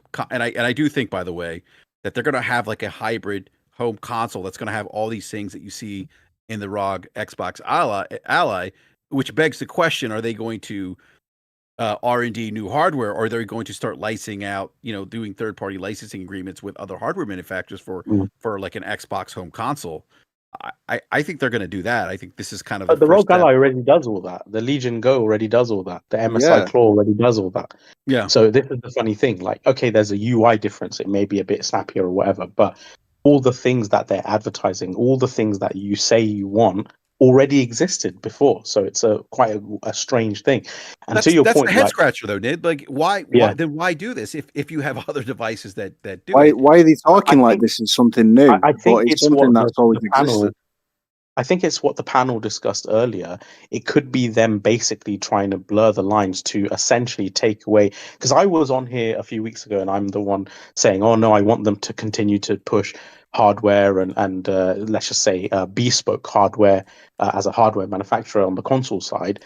I have to say, after seeing this and hearing that they cancelled their own handheld, now I am less and less inclined to believe they are still going to support this console side bespoke in the future. Like, it seems like all their marketing, all their design, they've literally siphoned it off to a third party now. So it's not even. So yeah. Hey, Nib, I'm sorry, real quick. To your point, if your software is available everywhere, right? And this is the other head scratcher for me, like the differentiator, like between like what's the compelling reason for someone to put their Steam Deck aside, right? If there's someone who likes that portability factor of having access to their PC library or having access to Xbox games. Now, if you're in Game Pass and you're really interested in Game Pass, you want the portability, I get that. But if you're not, you still have access to Xbox games through Steam, and you prefer the Steam storefront, which we know just how the market's reacted to the Steam storefront versus the Xbox storefront or Windows storefront. Like, Windows has struggled, Xbox has struggled in the PC space with their storefronts versus Steam. Like, that's just reality of the situation. But what is the value prop then? Why is somebody going to want to switch from Steam OS or Steam storefront or the Steam Deck to this kind of device when their software is everywhere? And then why would Microsoft want to invest in R&D billions of dollars in a console, launch another console that they know that probably not going to sell well based on what we saw this console gen. Why not put all the risk on a third party manufacturer to do it and just license it and slap the Xbox logo on it and say, look, here's a box that you could have under your TV, and that would actually be a differentiator in that regard. A set-top box under TV that has access to kind of like a mini PC, right? That does all these things, right? But I just don't see them, to Nip's point. I don't necessarily see them making a dedicated traditional Xbox console. I think this is kind of a preview of what they're going to do. 100% is what's going to go under the TV set. They have two options, Brab. And Brab, everything you said is exactly pretty much what I was trying to convey myself, is that, stepping back and being more risk averse with the hardware side of things and focus on what they do better. What does Microsoft do the best? Not hardware. They focus on services. Software and services is where their strength is, and it has been since the 90s, right? So it's like they step back and say, okay, guys, this is not working, this is not working, this is not working. What are we going to do? So they start focusing on that. Now, you bring up a good point, and about let's say a console for the future. Are they going to make one in-house, or are they going to do the same thing? I think what they're trying to do here, which I think is a mistake, by utilizing a handheld to get, like I said, to get an idea of how it's going to sell, because like I said, that handheld market, even at those prices, are still a very, very small percentage of gamers. So I don't think that's a very good way of looking at that and being able to get metrics from that. But what I think is they got two options here. The two options is you go third-party hardware with the next generation console, right? And have it fashioned like a PC, so you only have to develop twice, not 3 times. So you're not going to be developing for the Xbox console, the PC, and the PlayStation. What they could do at that point, they can focus on development for the PlayStation, development for PC, and you'll be playing the PC versions of the games on that console. It'll save a ton of development time as well. Or they continue on the same path, do a new hardware, internal hardware, and then they sell it based on demand, very much like Apple does. Again, I'm bringing up Apple because Apple is the model of where these guys all took their inspiration from. So really I could see them doing that, saying, and someone reached out to me and saying, Meg, you're absolutely right, because I ordered X, Y, and Z from Apple, and it took a week for me to get it. Because they only do it based on demand. And so they have that as well. But wouldn't it be a lot easier to just develop once for the PC version, and you're playing basically an under the 100%, mate. And so that's exactly it. You know the thing about that, right?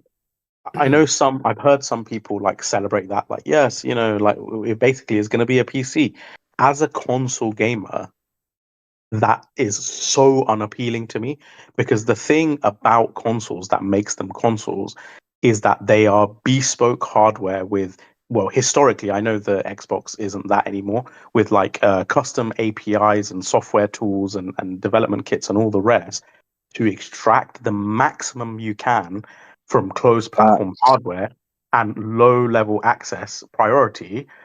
And now Xbox is basically moving further and further away from that, and having more and more abstract and other stuff getting in the way of maximizing the hardware. And I do believe that is one of the reasons that, I guess developers already said that in Digital Foundry's video, but one of the reasons why the PS5 does so often outperform the Series X, even though the Series X does have a GPU compute advantage, but a fairly notable one. I think it's 20% or something, because fundamentally PlayStation 5 uses a custom bespoke API. It's not even the same as the PS4 API. I believe it's AGC and AGCX for low level and high level, whereas PS4 is GNME and GNMX. And then on the Xbox side, with the GDK tools, they use DirectX. So the way their new development tools are done is so that if you develop on Xbox, it kind of simultaneously makes development on PC easier. It essentially, combines the development so that there's not as much work to do. But the problem with that is you also have less finite and granular optimization specifically for your custom hardware. So that goes a long way. Yeah, but people always say tools. Well, they're never really gonna bridge those tools, because fundamentally it's bridging PC and Xbox development, whereas PlayStation 5 is specifically just for PlayStation 5 development. And now you want to make the next console a PC as well. You're just getting even further away from that. So from a hardware perspective, it's going to be less and less. They never really, speaking of the tools, they never really reached the potential of the Series X. That's the one downfall that, here I am, I have a Series X, and I'm like, you continuously see like the Pro, and the Pro's making this, and there's PSSR, and there's something to look forward to with the consoles if you're a console fanatic. And with the Xbox, I don't really see that there. Now, I do want to let Death Singer in. I do have a lot of super chats here. Death Singer, I want to hear your take on this. SOT comes out and he says, can't wait to play GTA 6 on the new Xbox next year. Danelle Brown says, Basement Radio is lying. Groceries, eggs, and gas is down. He goes, they're not up. That's what I was told anyway. The great Danelle Brown loves to start a little controversy on CrossFire. The great Danelle Brown, everybody. Wayne G says, I love me some Game Pass. Wayne, we'll get into Game Pass as the show goes on. We have some really, really interesting things to discuss when it comes to Game Pass and how Xbox showed it off on their showcase. Cake Batter says, is it really Xbox if you can't play Halo 5 or Crackdown 3? We'll get into, believe me, that's what we're going to get into. Shout out to the great T-Rock. T-Rock, I'm glad you're here. He says, forget all this nonsense. Hank Hill is in Fortnite. He also comes back and he says, I heard Brap has been playing Stellar Blade on PC in permanent photo mode with mods. Mooch, can you confirm? Brap, anything to this? Is that any truth to that?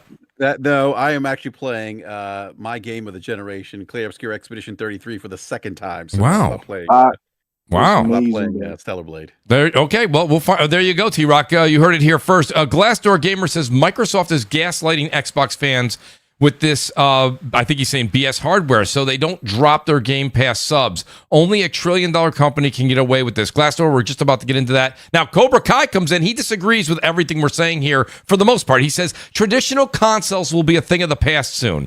All the, in quotes, consoles will be mini PCs by different brands and come with an Xbox, Steam, PlayStation, Nintendo app or storefront. Xbox sees that, and they're pivoting. Which, can I address that? Yeah, go ahead. Almost 90 million PS5 gamers who are about to, invest in Death Stranding 2. All right, right. Let me. I want to address that real quick. I don't agree with what Cobra Kai said. I'll say why. The reasons why, and Nib actually touched upon this one thing here. I don't think I think they're going to remain distinct from like what he described as a mini PC for simplicity, optimization, cost efficiency, and the ecosystem, exclusive ecosystems, and also the longevity, stability of gaming consoles. I mean, they're fixed hardware, unlike PC, which is not per se, right? And so, but I think that simplicity, affordability, exclusivity, and ecosystems is the reason why they're not going to be like quote unquote mini PCs. Yeah, the one thing is, and Brap, I hear you. I'm riding along with that. And Blessed Red says here, shout out to Blessed Red. He says we're getting closer and closer to that every day. The Switch 2 just came out. We already know the PS6 is in development. So if this console generation that we're currently in goes another 4 years, and then you have another 8 years, I mean, we can't sit here and constantly say, one day this will happen, and then 25 years later it happens. They're like, I told you. I told you. There's also one major flaw to that entire argument.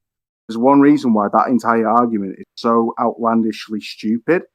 And I don't mean that disrespectfully, but it is that what would happen to the market if there was no unique exclusive software to set these platforms apart?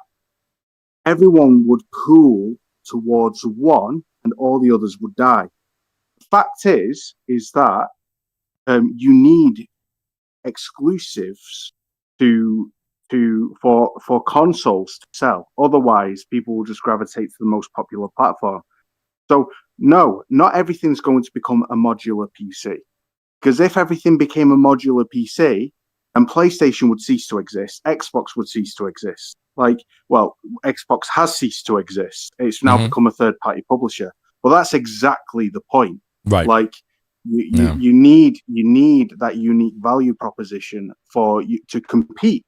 And if you're not if you can't compete, you die.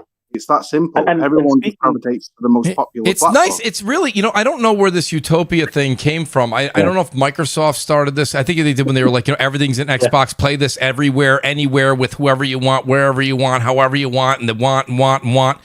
the thing about it is, I said this to somebody in the chat earlier, and it's kind of funny and it's an easy, simple analogy. But I mean, I prefer the Burger King Whopper, right? Why can't I have a Burger King Whopper with McDonald's fries at McDonald's? Why can't I do that? It's just easier. Why do I have to go through 2 drive-throughs? Why do I have to deal with this many different people work at each restaurant? I mean, my point is, Marvel on Netflix. I want Marvel. I want Marvel on Netflix. That's right. Why do I have to have Disney Plus and Netflix? Right. Why do I have to have this? Because then one would exist and the other wouldn't. And right. It's that simple. Right. This whole idea that Xbox is trying to do this, and it's just, listen, if you like PC, this is something I don't have any problem with that. I'm glad. And me and Deathsinger, and I want to give Deathsinger the mic here because I want him to be able to speak his mind. Deathsinger, what do you think about all this? You saw the super chats. You see what's going on. And Nib actually made one of the best arguments I heard tonight in the fact that a lot of people are clamoring around this ROG Ally, which, by the way, shout out to the producer, Eric. You guys all know the producer. I mention him every once and again. He just sent me an Amazon link. The ROG Ally 7-inch 120 hertz. This is not the Xbox one. 1080p gaming handheld is $1,199. Now, I don't know if there's a sale. So what? Maybe you can get it for $900. But this is $1,200 right here. He sent me a link right here. It's on Amazon. So shout out to the producer. My point being is that, when it comes down to it, Deathsinger, I just, this push that's going on it's propaganda at its fine. And don't get me wrong. If you want to sit here and light a match and say that's some great propaganda and great sales push, and you're getting a lot, not all, but a lot of the media to get behind you on it, I'm right there with you. That's impressive. But when it comes down to it, at the end of the day, they're just going third party, because if everything's in Xbox, then everything's in EA and everything's in Ubisoft, right? And everything's a Bandai Namco and everything's a Square Enix. I don't know where does that end? I guess, Deathsinger. Oh, that was a whole lot, because I have a whole bunch of things going through my head. Oh, well, you start where you want to, Deathsinger. All right. So the ROG Ally, Xbox Ally it's a PC handheld, but that's standard, because the standard ROG Ally is the same. But I'll say what curiosity got me first, then I'll go into the other stuff. Now, what's the most important thing is the UI. Now, people may go, well, why is that important? If you play on PC, you will understand there's an Xbox app. Mm-hmm. Now, you'll understand that the app is complete dog shit. Yes. Right? And it has been that way for ages, right? Mm-hmm. Now, as pointed out by some people, they saw 360 games and stuff appearing on their PC Xbox app. Now, some people theorize they're unifying the back end of the consoles, right? They're just unifying everything, and since everything's connected. But I was like, that is potential to push to make the Xbox PC app play all your games, your 360 and everything, because there is no reason they should show up on the PC. But that's a different thing. But the main thing is it's a stripped down Windows, so it's good on RAM, on the system RAM, and hopefully they bring what they learned off the ROG Ally to the PC. Mm-hmm. Because then we'll actually have a good app, and then more people will use it. More people will use PC Game Pass, etc. Because to use PC Game Pass, you have to go through the Xbox app. So it's an expensive entry ticket, though, isn't it? At somewhere between, I'm even being gracious here, somewhere between $900 and $1,200. That seems to be a bit expensive for Game Pass. Not for the base model. The base model is what's the base model? The base model is Z2 is equivalent to a Steam Deck, so the base model should be 600, a lot cheaper. 400 less. Yeah. The thing about UI, let me take a look. So Mooch, like the UI, they can take it from the ROG Ally and they can update PC, the PC General app. So it can have you can combine all your libraries if you want. Because currently there's no real way to combine your libraries. There's GOG, and if you have GOG, you could combine it with your Steam library. But you couldn't combine it with Epic, you couldn't combine it with Battle.net, you couldn't combine it. There's no seamless way to combine all your storefront libraries into one thing. Mm-hmm. So this could potentially be a way to solve that problem. So that is a good thing. But the main point of what I was pointing out about this is the whole Xbox games thing. Because I did a cursory glance, right? Yeah. I was like, when I was on CD Keys earlier and I was looking at the games, I was like, okay, let me get Forza Horizon 5 on PC. Let me have a look what it's selling for on CD Keys. It was under the Xbox category, not PC category. So I was like, that was a bit confusing to me. So I went on Fanatical, same thing. And then I went on Green Man, and I was like, hang on a minute. And then Steam had, after the showcase, had an Xbox games publisher sale. Get all the latest Xbox games at a discounted price. So I was like, okay. So everyone understands this. They are PlayStation. It's like when PlayStation has a sale, it's not a PC game sale. It's a PlayStation publisher sale. Because it's a given, everything's a PC game on it. Yeah, the key there is the word publisher, bro. Not platform. Yeah, PC is not a publisher. No, exactly. So when you say the ROG Ally, now if you said the ROG Ally cannot play Xbox console games, then yes, that is very true. But it can still. It doesn't say PS5 sale, does it? Well, no. It says PlayStation. It says PlayStation sale because it's referring to the publisher, not the SKU, not the platform. If you were to buy Monster Hunter Wilds, Cyberpunk 2077, let's think of another one. Assassin's Creed Shadows, right? So you've got those 3 games on your Xbox. You buy an ROG Ally Series X or whatever the hell it's called, right? Whatever they've called it, I've forgotten.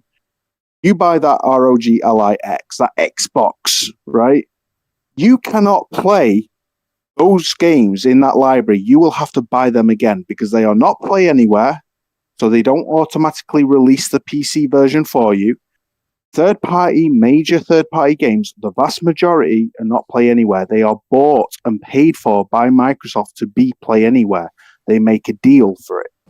So unless they are part of that deal arrangement, you will have to buy those games again on your ROG Ally. Why? Because it's a PC handheld. It is not an Xbox. You are not playing Xbox games. And by that, I mean the SKU. I'm not referring to the publisher. The publisher is irrelevant. It's like you might as well call the ROG Ally X a PS5 if we are conflating publisher with platform, because Sony make PC games as well, right? But no, we are not referring to the platform or to the publisher. We are referring to the platform or the SKU. I think, Willie, I know you make it. No, it's fine. He makes a good point. No, that's fine. I'm only asking the question here. I would say if you're asking, and a lot of people that come in the chat here that are big time Xbox console fans, like, don't you think they are missing out on a large portion of maybe that clientele? Because, like, I mean, Crap, and I don't want to speak for Crap. Shout out to Crap. By the way, a lot of people have been asking. Crap's going to be on in a few weeks. He's on vacation. Then he wasn't feeling, he was a little under the weather, so he will be back. I just talked to him today. But Crap's got a lot of games that he owns on Xbox. And he would be somebody that would be inclined to maybe pick up a handheld at some point in time if he could play whatever he has, 700, 800. I think I'm cutting him short. I think he has like 1,100 games on Xbox. I don't know. But that's the thing. He can't play a lot of those games on this device. I mean, I understand you're a PC predominant gamer, and I understand your defense. But my point of the matter is like, for people that have an Xbox and have 700, 800, 900 games on them, 500 games, we don't have to go that high. How about 300 games? And they find out that they have to either double dip because they're not play anywhere. And then you see the price tag. And I did look on Amazon just now, Dessinger, because I want to be fair. One of the cheapest ones I saw on there for the lower ones was $600, $620. And I don't know if somebody can find it cheaper. Please let me know. But still, that's a large entry price for something that you have to buy games over again. I mean, that was the one thing that I was that kind of bugged me about the whole thing. And of course, no one really talks about that outside of, I saw you and Wooly going back and forth. Well, yeah. I mean, you can't play like the console version of let's say Forza Horizon 5, right? Right. But you could play the PC version of it, right? But at the end of the day, it's still an Xbox game, right? There's two different versions of the game. No, it's a PC game, bro. It's not an Xbox game. If you're referring to the publisher, it's an Xbox published PC game, but it is not an Xbox game. It's a PC game. Well, no, because Xbox is. It's like calling God of War. It's like calling God of War on PC a PS5 game. No, it's not. It's a PC game. It's published by PlayStation. No, it's not. Yeah, but it's a PC game. It's not a PS5. It's game. Really just a. So it's a if word. you're trying to obfuscate the platform with the publisher, then you're being disingenuous. You have to separate the two and be clear. You have to be clear which one you mean. Are you referring to the publisher or are you referring to the platform? Be specific. It's an Xbox game, and I'm referring to the publisher because it's not Jimmy No Nuts that makes the PC version of Forza Horizon 5. You're referring to the publisher. Glad we clarified that. Yeah, I'm referring to the publisher. So, yeah, okay, it's a PC. You say, but it's a PC game, not an Xbox game. Who makes the game? It's a PC game, not an Xbox game. By saying it's a PC game, I'm referring to the platform. Am I not? When I say it's a PC game because PC is not a publisher, am I referring to a publisher or a platform? Yeah. Answer the question. Yes, it's a PC game. Thank you. That's the point. Game. End of discussion. It's an Xbox game, though. See, this is where things are getting lost. PC games are just versions of whoever makes the game. So let's say let's take Ubisoft, right? No, let's take Assassin's Creed Shadows, because clearly you can't get it through in your skull, right? Because apparently, I love it when our UK counterparts debate. By the way, yeah, I was gonna say it's a much more sophisticated argument. I'll give them that. Really yes, it really is. Mooch, where's the digital popcorn? Let's get it going. Yeah, right. The thing is, it's like it's a PC game. Thank you. So you've referred to the platform, yes? It's a PC game in terms of the SKU. You agree? Yes, but it's still an Xbox game. Just to clarify.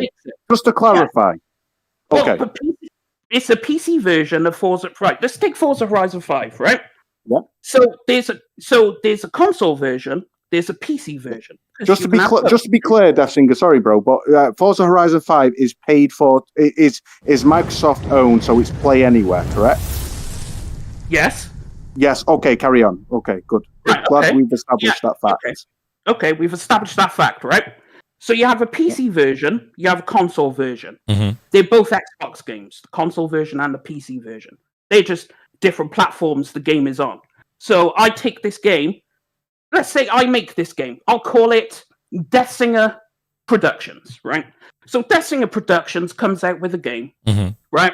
And I'm like, okay, I'm going to make a version for PlayStation. I'm going to make a version for Xbox. I'll make a version for Switch. And I'll make a version for PC. It's still my game. That's an awfully long... Death Singer, bro. That is an awfully long-winded way just to confirm what we already know, that Xbox create PC games as well as console games. What I am referring to is not publisher, but the platform.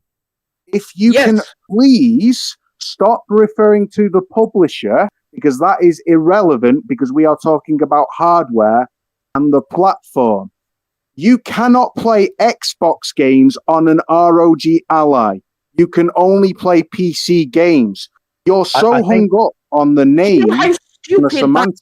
No, I think it's semantics. It is semantics, yes. You can't. Yeah, okay. We'll rephrase it Xbox consoles. But that is literally all I'm saying. You cannot play your Xbox console games on an ROG Ally. Unless they are registered Play Anywhere, which is the minority, right, of your Xbox console games, you will have to buy them again for the PC, for the ROG Ally to play them, unless you remote play, of course, or xCloud. So Willie, what Nib's saying, though, you're both, believe it or not, you both do agree. You just don't agree on the terminology at how you're both using the term Xbox, and I understand that. What I'm actually picking up from this conversation, I know that you guys are both making valid points in both of your departments, but hear me out. What about all the people that watch the Xbox showcase that don't pay attention to the fine print or don't follow up, and they just saw that and they think that's an Xbox handheld. You know, Meg, that right? And Nib, that's the thing. This is what I'm thinking about. I'm thinking stepping outside of that argument for a second, because believe it or not, you guys are both agreeing. It's a potential lawsuit, honestly. Yeah, because imagine you hear it's an Xbox console, right in the marketing, and then you go and buy it and be like, hold on a minute, none of my games are here. None of my Xbox console games are here. Let's be intellectually honest here. By saying this is an Xbox, you are saying this is an Xbox console, which Death Singer is arguing against. I actually don't agree with that. I think it as an Xbox means more to the brand. But the differentiating... What's it saying to the consumer, bro? What's the advertising? Yeah, I agree. I think for me, the differentiating point was when in the marketing video, they said it's an Xbox console, and they kept referring to literally an Xbox. Yeah. No, I didn't say it's an Xbox. I said it plays Xbox games. And we know that it only plays PC games.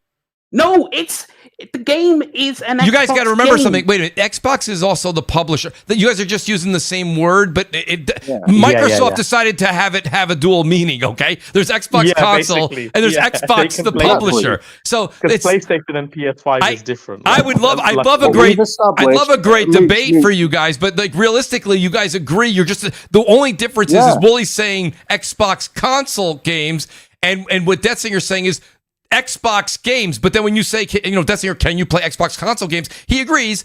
No, he knows. He's not arguing. Well, then there's a caveat, Matt. Then there's a caveat, Mooch. What's that? Well, it plays Xbox games. It's like you're so hung up on trying to insist that it plays Xbox games. Like, what's your point? Have we established that PC handhelds, since the dawn of the first PC handheld, plays PC games, including PC games that Microsoft have published? Yeah, well done. Congratulations. Do you want a trophy? Steam Deck. We're obviously not speaking about that. Thing is, Mooch, he did say the caveat of it cannot play Xbox console games. Right. End of discussion. It's not it can't play Xbox games, it just can't play your console games. Now, that's the end of the situation. It's still an Xbox game. Even though it's on PC, it just can't play your console games. Okay. Simple, done. So let me just now we agree. We're finding some level ground here, which is wholesome, right? And it's rare for us to kind of agree mutually, right? Yes. But let's just throw you this. Let me throw you this example. You've bought your Xbox games are not Xbox published games. They are games that you've bought for your Xbox, right? And they are not play anywhere. So you buy the ROG Ally because you've been told it's an Xbox, it's the next Xbox that Xbox have put out, and you find that you have to buy those games again, the same generation of games, you have to buy them again, the PC version, because it's a PC handheld. Granted, that's a small minority of people because you have to be freaking dumb to fall for that marketing. No offense to you Xbox fanboys out there, but you do. You have to be freaking dumb to fall for that marketing and believe it's really an Xbox. But nevertheless, you find that your Monster Hunter Wilds, your Cyberpunks, your Assassin's Creed Shadows, your latest third-party games that are not published by Xbox, but you bought for your Xbox console, do not run on your ROG Ally because, shocker, it's a PC handheld, and they're not paid for to be play anywhere. What do you do then? Well, you just have to buy the game again on PC. Yeah. Well, there we go. I think at the end, but it's you still buying an Xbox game. It's just a PC version. I mean, sorry. So when you buy Assassin's Creed Shadows again, you're buying an Xbox game. When you're buying that, you're buying a Ubisoft game on Steam. Right, thank you. Yeah, you're not buying an Xbox game, are you? You're buying a PC game. No, you're buying a Ubisoft game. But when you buy Forza Horizon 5, you're buying an Xbox game. When you buy Jedi... You're talking about the publisher again, aren't you, Death Singer? Yeah, you're talking about the publisher again, aren't you, Death Singer? Even though we've established that I'm talking about the platform, not the publisher. You're talking about the publisher. Yeah, you're talking about the platform, but you can't... Glad we've established that. An Xbox game. You guys do agree. Again, you guys do agree. But the PC is nothing in of itself. You need something to make it. Therefore, it's an Xbox. Let me ask this question. Yeah, we're just talking about a publisher, Deffinger, and we've established that Xbox publishes games on PC like PlayStation does. That is a common set. That's been well known for 6-7 years. That is not a surprise. So well done for establishing that fact again and again and again. But we're trying to have a discussion about SKUs here and platforms, not publishers. So maybe you can shift away from insisting it's an Xbox game based on it's published by Xbox, and let's try and focus on what I'm actually talking about, which is what platform is that game compatible on that you've purchased. That's the thing, and I think Nib was kind of touching on that. Brap, you're usually one that always speaks for the market. Is there a bit of like, and I understand all of us, and people, by the way, that are listening now or listening later, that you guys may all go, well, come on, Mooch, it's as easy as I follow everything. I see all the advertisements and I see all the fine print. That's fine. But at the end of the day, Brap, is it a bit confusing for folks that hear that this is the ROG Xbox Ally? I mean, just for someone that goes and picks it up, do they think that their 400 games that they own on Xbox will all be there day one when they go home? That's a great question, Mooch. I think obviously there's some people that are going to be aware of that, like what Matt Piscatella defines as the 12% of gamers that will buy a game once a month. The rest of the market probably not. Even I, after, and I subscribed to Game Pass and have been on. Hell, I was an Xbox Live beta tester for those who don't know. Oh, geez, I no clue. Yeah, but even that being said, I was a little confused about the announcement of the Xbox ROG Ally and what it can or can't do, and what the differentiators between that and the current ROG Ally that's out in the market. And so, yeah, and that's kind of been my big issue with Xbox and their marketing at times, that they're not, I think, as clear and concise as they should be. I go back to if this is the blueprint, and I almost feel like, I think it was Nib who said the marching orders earlier, but I'm seeing Tom Moore, and I'm seeing who's the other guy, what's his name, Paris. I see those guys saying Leaf Adams. Yeah, they're all saying, they got the same phrases in their videos. The future of gaming. They're all future of Xbox gaming. This is and this is a little problematic to me. Don't let the influencers don't let them deliver the message. You should be delivering the message as the corporation, and you defining what this thing is so that things don't get lost in translation. But I almost feel like this is why I'm kind of with some content creators and influencers, is because I feel like some of it's propaganda, some of it's them pushing their. To be fair to Paris, he did say the future of Windows gaming, I think, or basically he clarified that. Say that. Yeah, I love that we all were thinking of Paris Lily there. When we're talking about corporate mouthpieces, it's so amazing that we were all thinking of the same person. But Nib's true. In fairness to him, he did clarify. But I think that they're running with this, and they're trying to explain to people what this is. They being the media. It's that's not the media. I understand the media does that, but that should be front and center with Microsoft and Xbox and the leadership there. What this thing is, or what the roadmap's going to be. This is what this is a blueprint of what you can expect moving forward, or what our hardware partnerships are going to look like. Hey, we're probably not going to be making hardware anymore, but we're going to be partnering with our great third-party vendors. We're going to make something unique that nobody has in the marketplace, and that is a device that sits on your TV that allows you to access multiple storefronts, and that's it. That's all you got to do. But they won't do that. They'll release it. People will be upset. People will feel like, well, wait a minute, this isn't an Xbox console. This isn't what I asked for. This is, and it's just, I think they tend to step on the rake a bit and get a little bit too muddy with their messaging, and I think they need to be a bit clearer with that. I think for me as well is the coverage of it has been basically a bit of a fluff piece, because for me, okay, Wicked. Okay, you announced this handheld. I like the ergonomics of it compared to the ROG Ally. It's a great looking device, by the way, I think. Yeah. To me, what's the fundamental most important thing about a PC handheld? It's the performance, right? Okay, what performance am I getting? What's the battery life like? What sort of frame rates, this and that? How does it run games equivalent to other handhelds? And if you want to talk about the UI, show a deep dive. Show me the UI in action, not just like 2-3 second snippets and 5 second snippets and just people glazing it.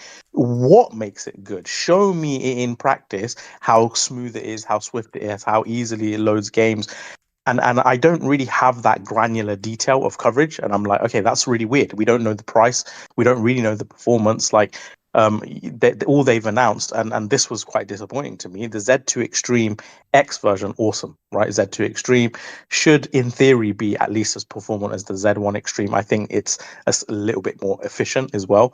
But the Z2 in the standard ROG Xbox Ally was disappointing to me. I'm like, because the Z1 Extreme in the standard ROG Ally is more performant than the Z2 and more performant than the Legion Go Z2 Go. And this is a Z2A. We don't know what the A means. Maybe it's slightly more performant. But by and large, the Z2 is the same APU as in the Steam Deck, which launched bloody 3-4 years ago. Like, so for a 2025 fall release, to have the same APU in the base model as something that was announced like 4 years ago, to me is a bit disappointing. I'm like, hold on a minute, this is supposed to be the next generation of hardware. So while I'm happy with the Extreme Z2 version, not so much the base model.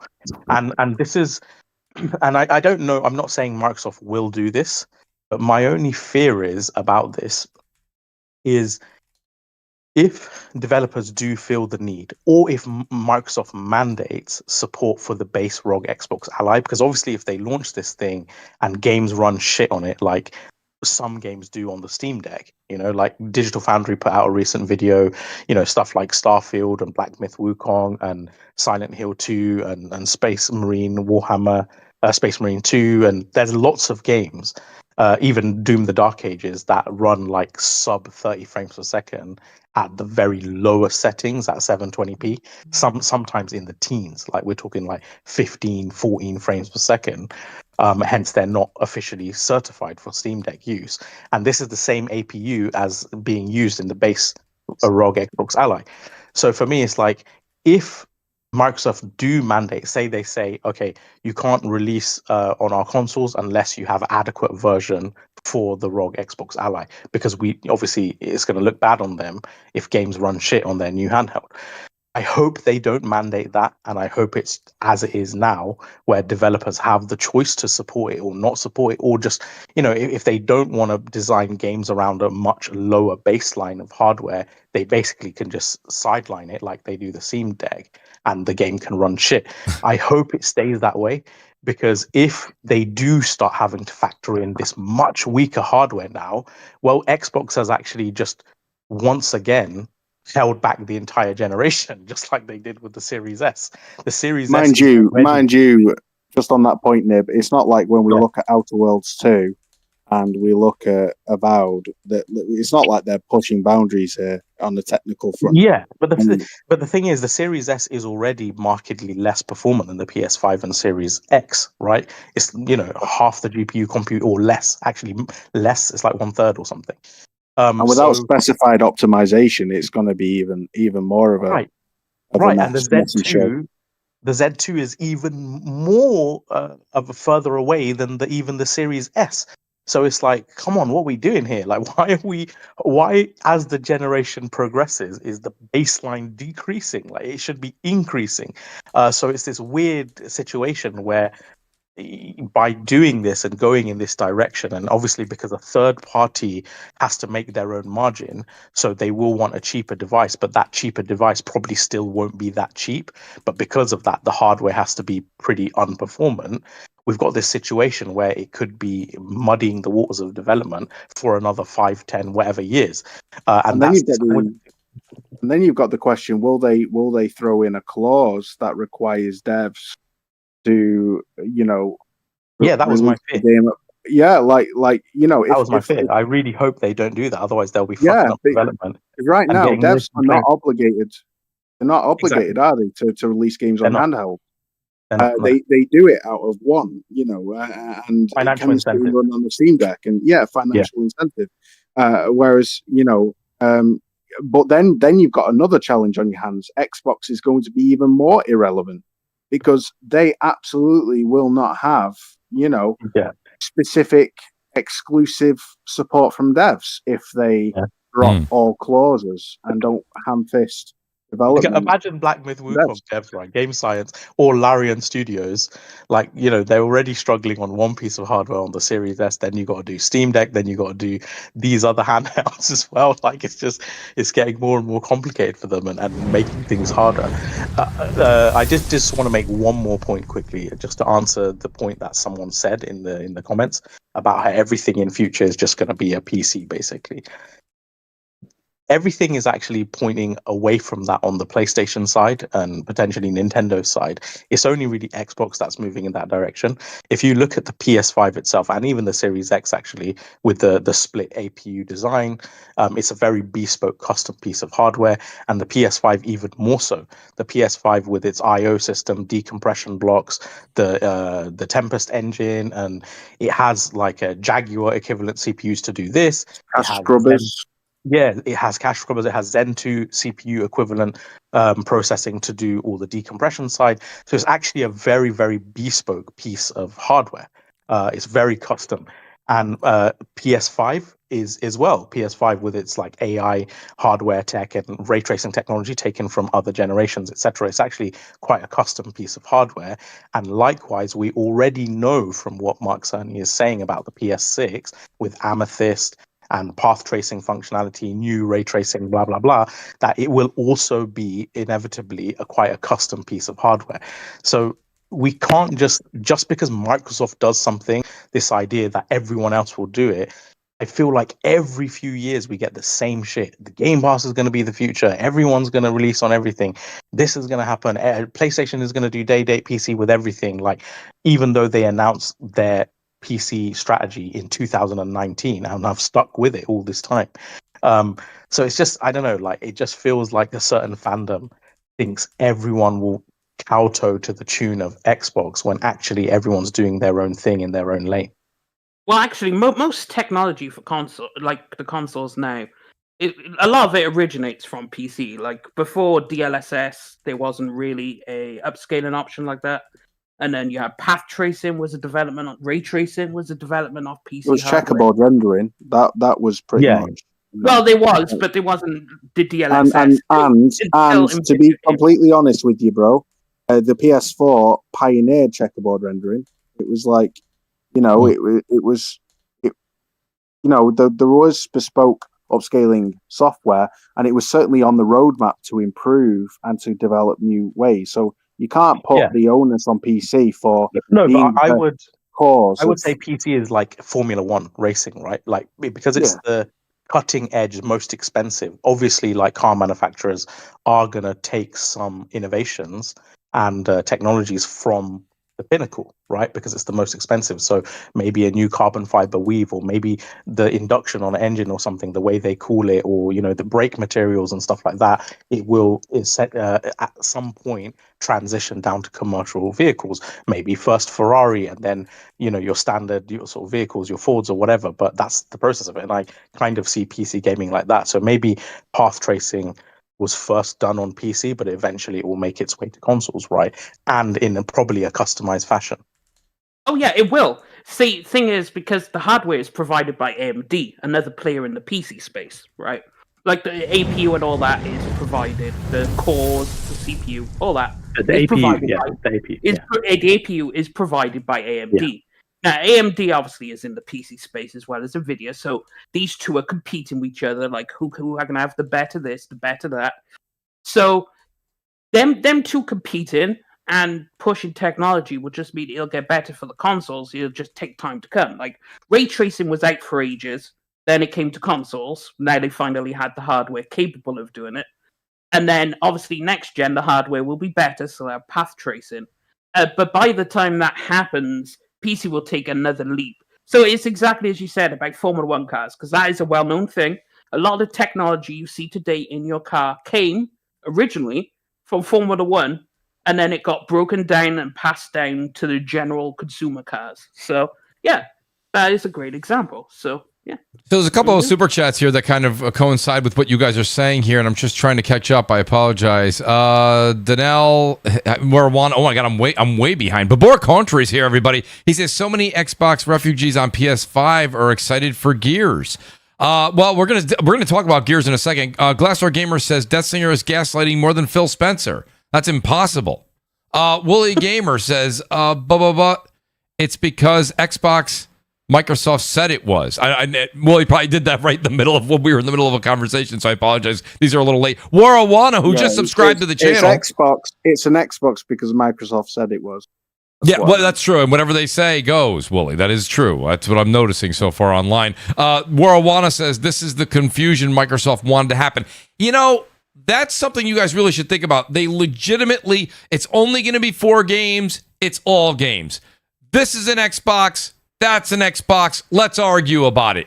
That's one thing that I don't really care for. It's such a divide in the community because there's just propaganda, slogans, people running with it, and sometimes when you break it down, it's just like, why?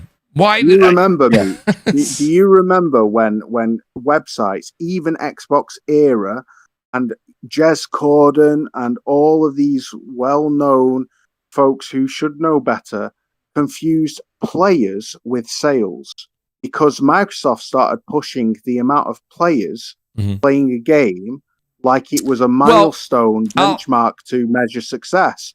And they legitimately took 6 months to a year to catch on that they themselves were conflating players and sales in their articles, that they would accidentally refer to. Here's the thing, Willie. Well, here's the thing. Actually just players.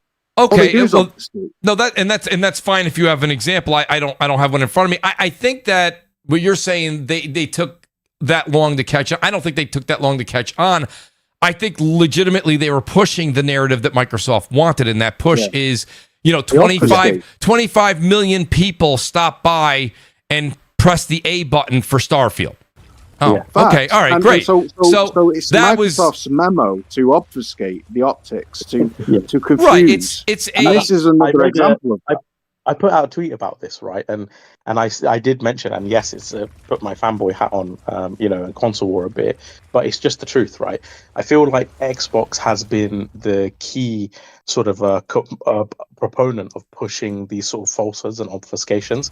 Like, for example, when Phil Spencer a few years ago, when they were doing the cross-gen stuff, he literally said in an interview the cross-gen stuff is mostly fanboy bluster, basically.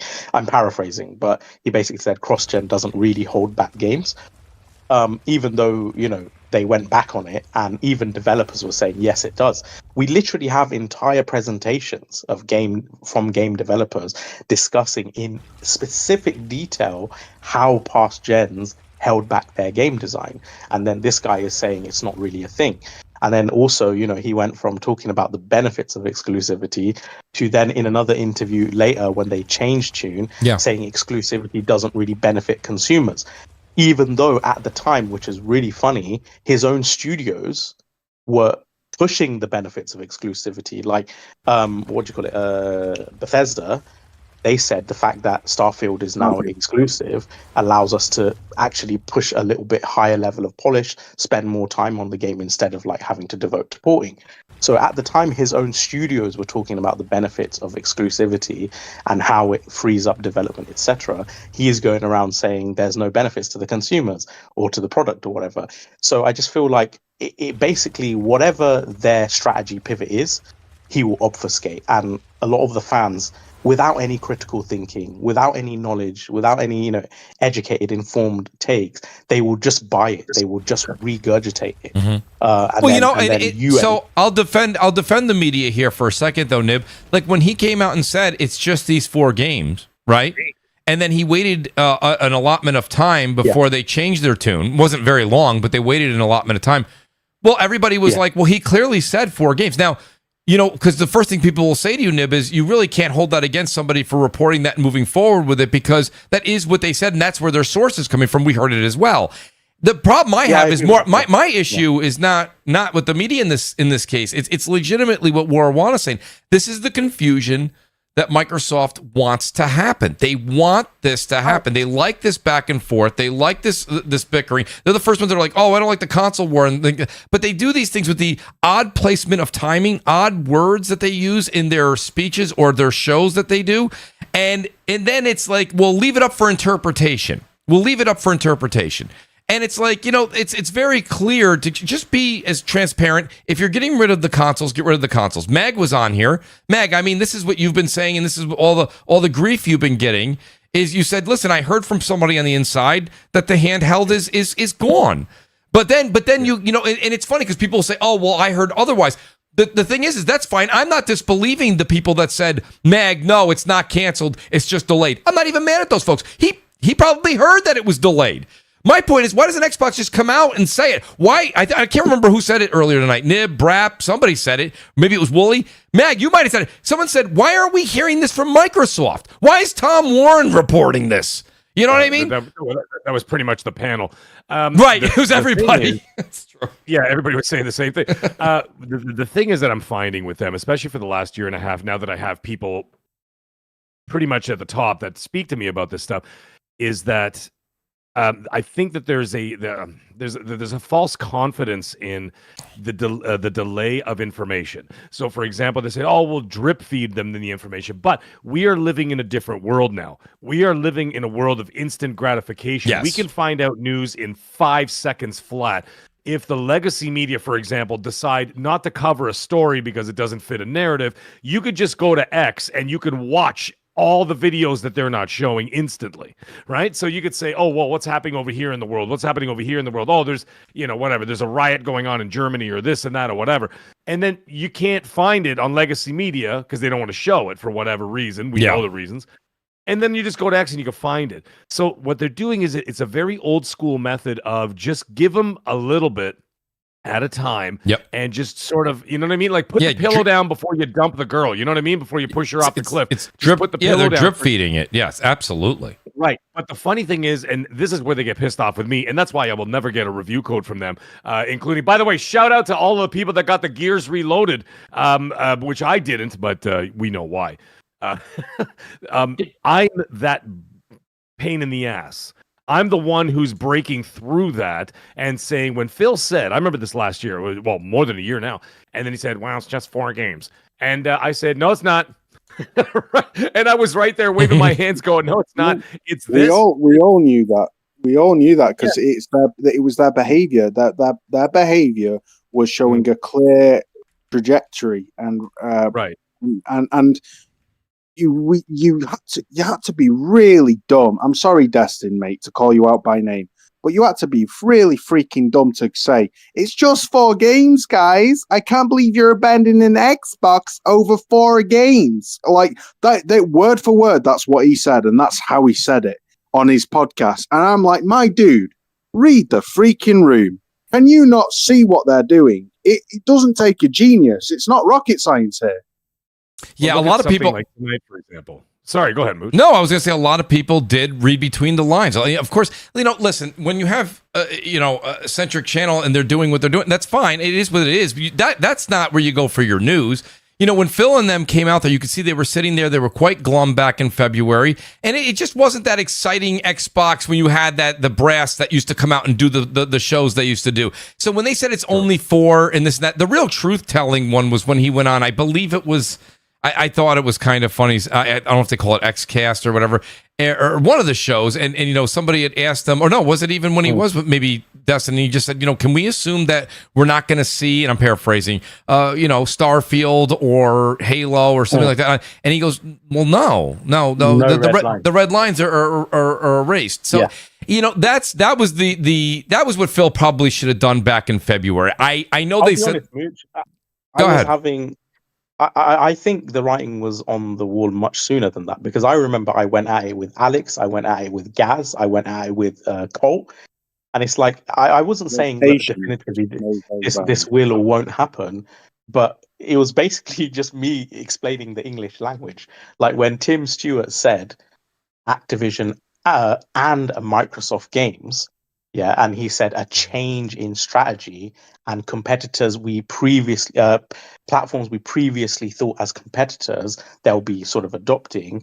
People are saying, "Oh, he's only talking about Activision," but then why would he say Activision and Xbox games? Why would he say first-party titles and not Activision games?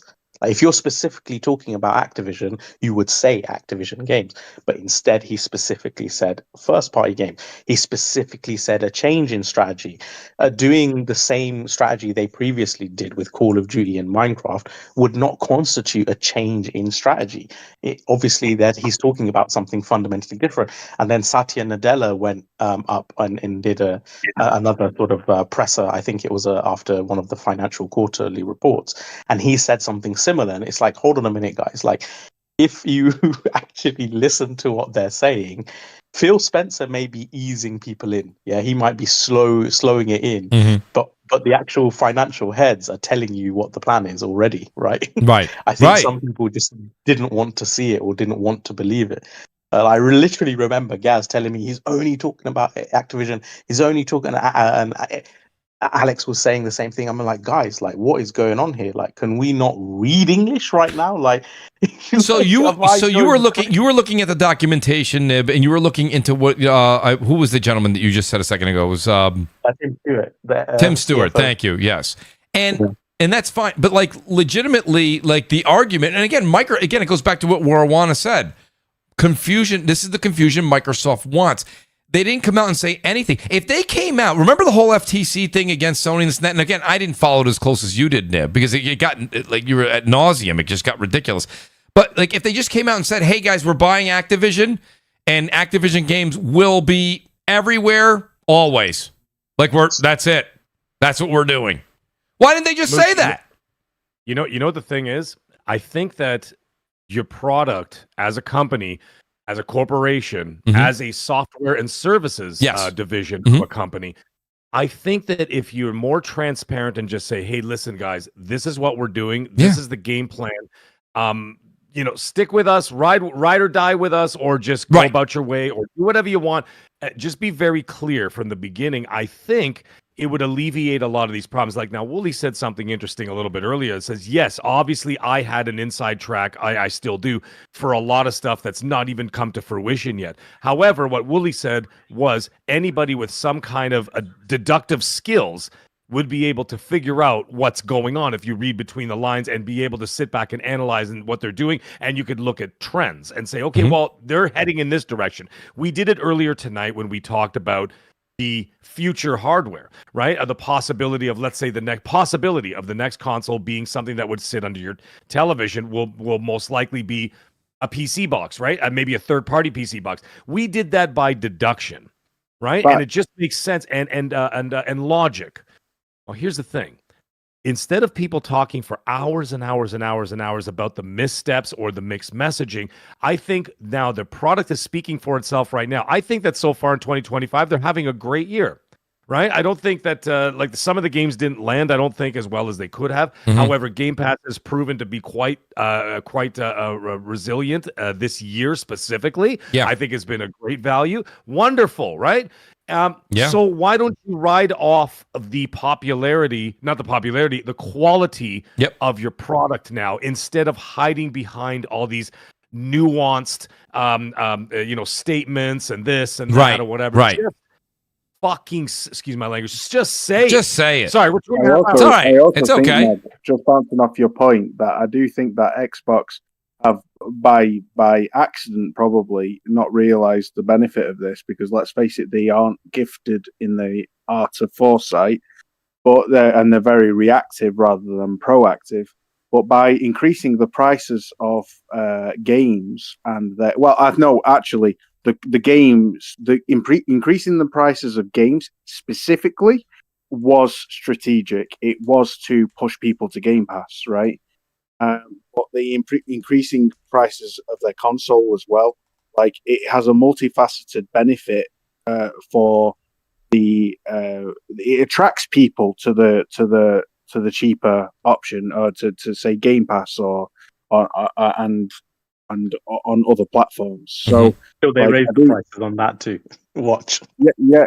Yeah, true. But I do think that by increasing the prices of their games, they're trying to make Game Pass more appealing. It's false inflation, yes, but it's clever. It's clever from a greedy corporation standpoint. Whereas PlayStation, it's an incentive for PlayStation to keep their prices lower, because they are actually competing with Game Pass now. Game Pass is becoming a competitor in terms of third party revenue attraction and detraction from competitive platforms. So, for example, PlayStation, by keeping their price of their console more accessible, their price of their games lower. For example, Outer Wilds 2, a AA RPG, is $80. Death Stranding freaking 2 is $70. Let that sink in. Death Stranding 2 is cheaper than Outer Worlds 2. Now, by doing that, they are trying to push against the appeal of Game Pass, and fair play to them. Anyway, carry on. Let me just take a second, guys, real quick. As the host, I do have to take a second to say two people. Shout out to them very much and thank you. I'm not used to being blessed so much. I really appreciate it, guys. I always say the super chat's working. It's a miracle. Shout out to the great Mash for 35 now gifted memberships throughout the night. That's tonight. 35. Thank you very much, Mash. Thank you. And shout out to Ghost in the Garage, $100. Wow, super chat. I saw the red. I said, wow, I thought I did something wrong. It's fantastic. Ghost in the Garage, thank you so much. He says the writing was on the wall when they brought Minecraft over. No one paid attention because it was geared towards casuals. That's an interesting thing. We did a lot of podcasts talking about when Minecraft was going over and everybody was thinking third party, but they're like, well, wait a minute. Let's take it easy on that. Let's take it easy on that notion, because the fact of the matter is Minecraft's already everywhere. Microsoft certainly wouldn't want to lose that money, but really the sentiment really was the same. And that's what we were saying about the Activision deal, right? Like Call of Duty's everywhere. If you make Call of Duty just on Xbox, I mean, sure, you're going to see Xbox console sales go up. There's no doubt about that. However, there will be a loss there. You're not going to get everybody that bought a PS4, has all their digital content that came over to PS5, now leave their PS5, which they also spent 4 years buying digital content on, to just drop the PS5. Not going to happen. So, yes, they would have went up in one category, not as high as they are beyond everything. And it's the same concept with Minecraft. So Ghost in the Garage Gaming, thanks for bringing us back to the beginning, because it really was Minecraft that started this whole thing. And the fact that the puzzles had to be pieced together so slowly over the course of that 2-year FTC trial was to nauseum. Was unbelievable. But great point there. Nib, I can't remember if Nib or Wooly was speaking. I didn't mean to take the mic from you. Yeah, no, I was just going to say it's an interesting thing, because when we talk about value proposition, and I do agree, as again, I am a subscriber of Game Pass and have been since 2017. I do agree it is great value proposition. It hasn't been the entirety of the time I've owned it, but certainly this year, banging, great. I've really extracted a lot from it this year, and I hope this cadence continues. But when we talk about value proposition, not everyone is interested in Game Pass. And in fact, the majority of gamers are not on Game Pass or are not interested in it. So when we talk about value proposition, if we look at sort of the Game Pass, number of Game Pass subscribers on console, it's 21 million or something. It was in 2022, pre Xbox Live Gold merger. And then if we look at sort of the install base of the PS5, if you want to talk about value proposition, most people actually invest in the traditional model, not in the subscription model, right? And for them, which is the more value proposition system? Not only is the PS5 notably cheaper, especially during this sale, not only are the games cheaper, but even little things like, for example, the fact that you can buy a non-proprietary SSD for dirt cheap and just stick it in there instead of a proprietary, really expensive one. Just even little things like the fact that the controller is $5 or $10 more or whatever it is, and is stacked with so many more features and components than the Xbox controller, including a lithium-ion battery. You're telling me Xbox can't even include rechargeable batteries in their controller that is substantially cheaper to manufacture? It doesn't have audio chip, it doesn't have the adaptive triggers and advanced haptics and from Fostex and all this other stuff like touchscreen, this, that, the cat's out on the mat. There's so many things that in terms of manufacturing cost make the DualSense a lot more expensive to manufacture than Xbox's controller, and yet they almost have price parity. So when you look at like everything like outside of Game Pass, Xbox is actually not really that consumer friendly. They are not that good value proposition. If you are squarely put into the traditional model of gaming, you're looking at PlayStation as the one that has the much better value proposition in a lot of different metrics, from the console price to the games to the accessories and so forth.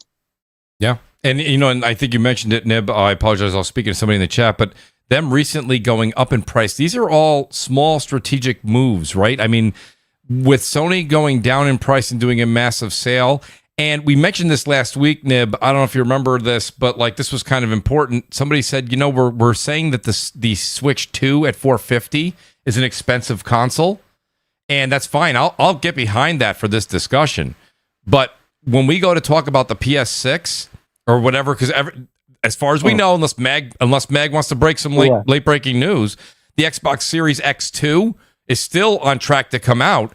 When those next generation consoles come out, the $450 price tag, Nib, is going to look like an absolute bargain. I think those are going to look like. I can't wait to see what the Xbox ROG Ally is going to be priced at. There is a reason they didn't announce that price. Yes, that's a good point too, because when Microsoft likes to tout their numbers like they used to back in the 360 era about sales, now that they don't, they're hush hush. So whenever they're hush hush on a price or a number, it's probably one you don't want to hear. I mean, that's just I'm being that's being stereotypical a bit there, but like in all honesty, maybe that may be true, Nib. There's also one pretty difficult pill to swallow that I think Microsoft's actions were kind of foreseeable 5 years ago. And they're a large reason why Sony have had such a terrible year in terms of their first-party cadence, pushing for live service IP. Like their second party is incredible. Their second party has been a 20 out of 10. Right, the Stellar Blades, the Death Strandings, the Phantom Blade Zeros.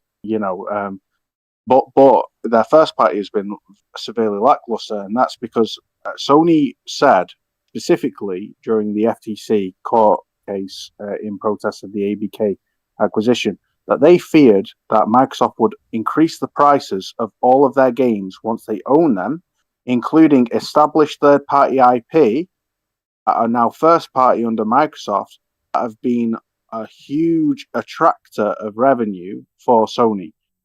Call of Duty, for example, right? By upping the price to $80, they are attracting customers towards Game Pass, cheaper option, and detracting them away from making the purchase on the PlayStation platform.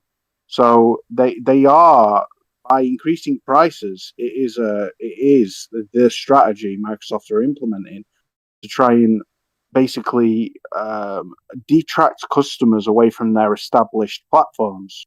Whether at $10 or $20, they'll continue to increase it to make Game Pass more appetizing. But whether that's enough of a detractor price to push people away from their established behaviors and their established platforms, where all their libraries are, their digital libraries and everything like that, remains to be seen. But the very mechanic, the very behavior that Sony raised to the FTC that Microsoft would do, lo and behold, they're doing it. They also said they wouldn't raise Game Pass prices, and they did. Well, yeah, and I think... Go ahead, Detzinger. I see the ROG Ally. I think it's going to be priced for 800. I would say probably 800. I think 800 actually, believe it or not, out of the prices I'm seeing and people talking in the chat, Detzinger, I think 800 would actually be a good price. The thing is though, that's nice and all, but rumor on the street is that Steam Deck 2 will be coming out in 2026. Listen, so my hands in the air. Steam Deck 2 comes out, it is a wrap, because even if they charge $700 for it, I know that handheld because it is. I have their OS compatible on other handhelds. But here's the thing: they're making their own OS, but they're having a battle with Steam because Steam opened its OS to all the handhelds. They said, "Here, use our OS." So they're gonna have a battle, and I'm feeling Steam's gonna win that because the Steam OS is so clean and so well done because it's Linux, it's not Windows. There we agree. We agree completely, Death Singer. And they are partnered with Asus to buy time to improve their OS. That's literally what they've done.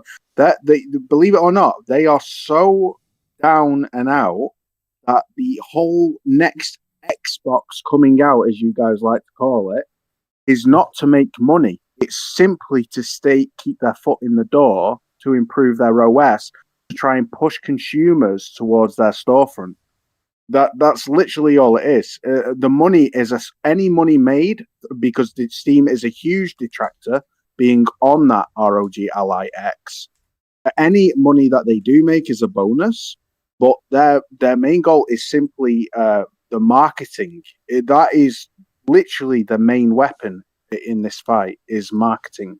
So I do think I think they would like to make a couple of dollars on it, Willie, but I do think what you're saying to stay relevant holds a lot of water. I do have. Let me get a couple super chats in here. I'm getting some pushback, and rightfully so, from the chat. Danelle Brown says, "Willie, stop the Death Stranding 2. It's trash." Danelle's really trying to just get in your last nerve there, Willie. Can you make me a mod, Mooch, just so that I can block him for 10 minutes? You are a mod. Am I a mod? I'm pretty sure. I'm pretty sure. No, don't give him that much power. Leave the great Danelle Brown alone. Shout out to Danelle. Oh, off to the gulag, Danelle. He loves you, brother. He loves you. Glassdoor Gamer says Gabe will send a Steam update that breaks Xbox OS. Glassdoor's back again. He says people are trying to solution how to consolidate all games. Just get a PlayStation and a Switch. You get basically all games day one and optimized. That does hold some water there. I'm going to say his name wrong, but I apologize. Greco, which I appreciate that. Greco, thank you.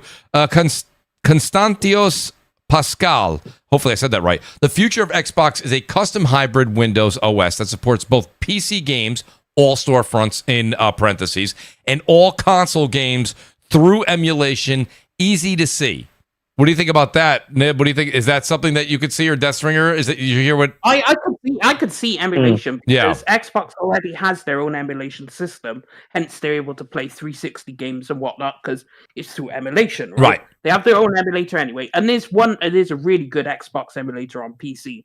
That just some fans turned around and was like, "We want to play OG Xbox games. Let's make it happen," and they did. Fair play to them. But so it's like, okay, I could see him emulate the 360 games if you can't go, well, you can't do it, but we have a really good emulator. It is a really good emulator they have on Xbox. So they could just go, okay, well, we could put all the library, and that's where that unifying point I brought up earlier, that Jez Corden and a couple others mentioned. Mm-hmm. When you went on PC, on the PC Xbox app, you'd see 360 games. You couldn't play them, but they were there. So it can be done. Because they just showed 360 games on the PC. So I think they will eventually get around to that where they'll just combine your Xbox library into the PC app on the Xbox app on PC, and you'll just be able to emulate your 360 and OG Xbox games because the Xbox One games run on PC anyway. So that's all you have to do. So I think they'll do it.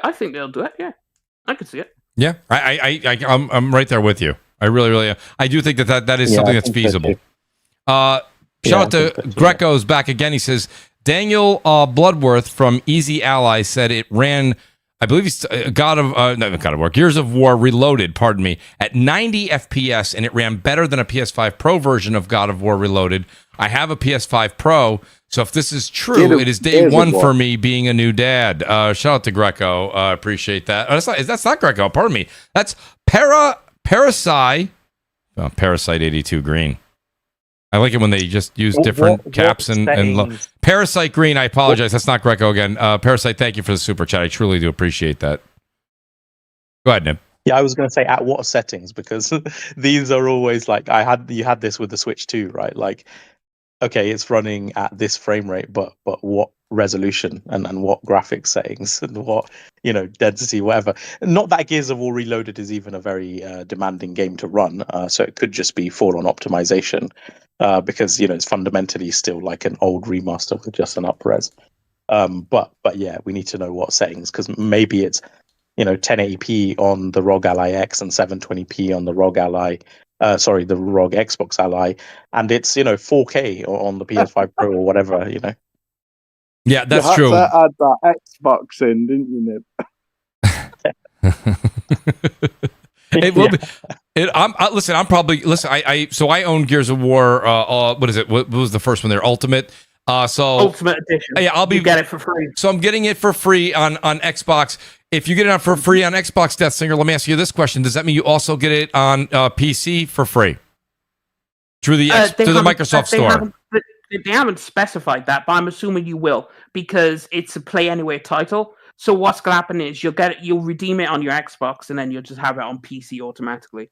So it's going to go over because they already confirmed it's Play Anywhere. So that'll just be a thing. I'll get it for free because I own the Ultimate Edition of Gears of War. So you know what's interesting? Death Singer, did you get a code or did you? Now, when I went to go look at Reloaded on my app, I haven't gotten the official Xbox email with a code.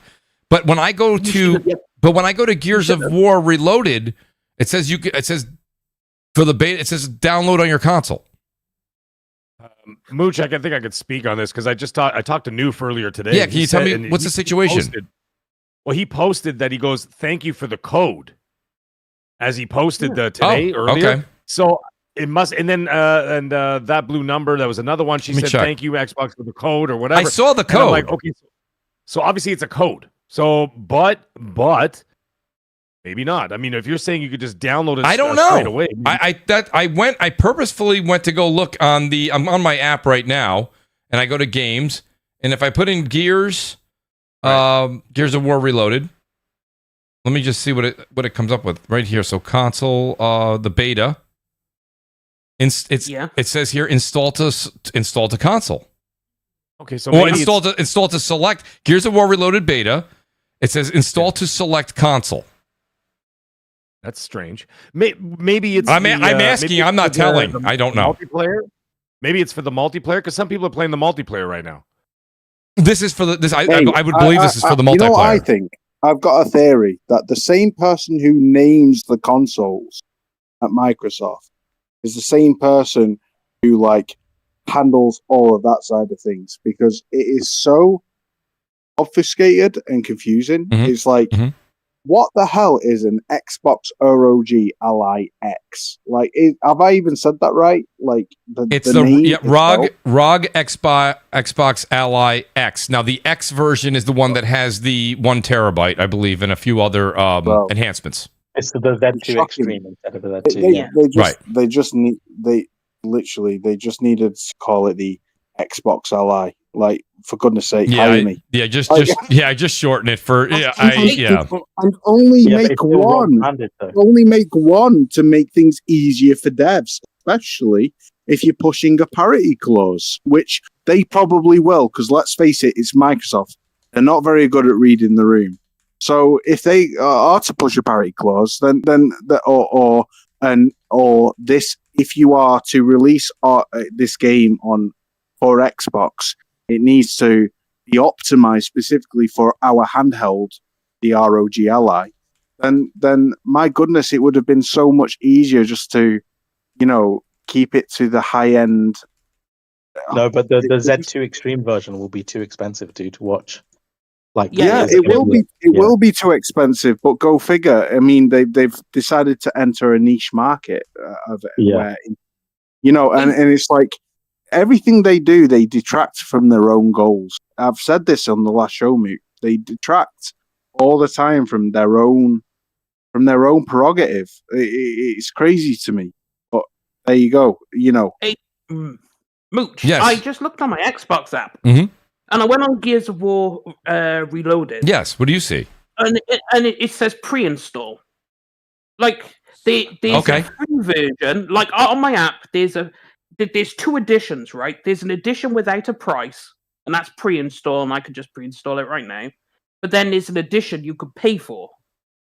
And there's the Gears of War Reloaded pre-order, $34.99. Okay. Or there's just Gears of War Reloaded, which has no price. Oh, okay. So there's I see Gears of War Reloaded beta, and I see Gears of War Reloaded. Then there's Gears of War Reloaded pre-order. Which one did you click on? I just went on the one without the pre-order because it doesn't have a price. It just lets me pre-install. Now, are you a member of Game Pass though? Because apparently, so am I. Okay, so I have Game Pass as well. Okay, so that's probably why it's allowing you because Game Pass Ultimate members also get the upgrade. Right. Yeah, they do. Now, the thing is, Noof is not a Game Pass subscriber. I know that for the most part. And he says here, listen to this. This is verbatim from him. For example, I got a code for Gears of War Reloaded yesterday because I own the Ultimate Edition. So he got a code. Okay, yeah, he doesn't have. Okay, now, he doesn't have Game Pass Ultimate. Generally, he doesn't subscribe to Game Pass. Okay. You know how Noof is. He likes to buy his games, right? That's right. That might be a thing. Yeah, and I mean, I don't know. I mean, it doesn't say anything anywhere else. That's all I see. And then, that's fine. Well, I have Game Pass Ultimate, so it's probably just I can access it because I have that. Yeah, it's same thing with me. That's why it's allowing you to install, because it's allowing me to install. But yeah, you're seeing it. You're seeing it too, then, right? That's fine. I don't have the code, but I do have that. I don't know. That's what I have. Listen, we're gonna switch subjects real quick here. I just have a couple super chats to catch up. Run, dude. All right, Mag, let me give you an outro in a second. Is that all right? Let me just I want to shout out to Mash again for those actually, believe it or not, no, we did read all those.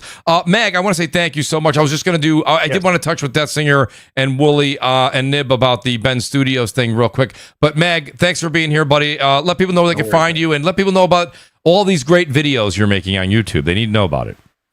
Yeah, thank you. Well, obviously, it's great being here with everybody in the chat and all that. It's been an awesome show as always. A little long, but it's all good. Little long. And I'll be honest with you, it's a little shorter today. Little shorter. It's unbelievable. Anyways, we understand you're a really important person, Mac, but come on. What? Yeah. Anyways, great time tonight, guys. Go check out the channel, man. I'm the Mag Show. For anybody who doesn't know me, I literally just put the link in the chat right there, and I've always got videos going on, very short videos, 4 minutes, 5 minutes, 6 minutes sometimes. Keep it very, very short, and then I just get to the damn point. A lot of the stuff, like I said, I usually am weeks ahead of everybody else. I try to be. I'm not an insider, but I damn well know a lot of people who are. So that work at the top. So, anyways.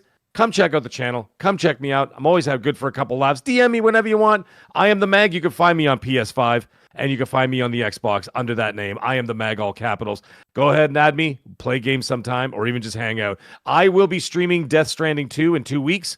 To its entirety. Same here. I was going to do I was going to do Mind's Eye, but I decided. Oh, Mooch, you got competition. I got competition. Me and the Mag both screaming. You guys won't know what channel you're listening to. Listen, I know. I'll make sure it's not on the same night. But either way, everybody, have yourself a great night. Mooch, check your DMs, buddy. I'm dropping you some little nuggets here and there.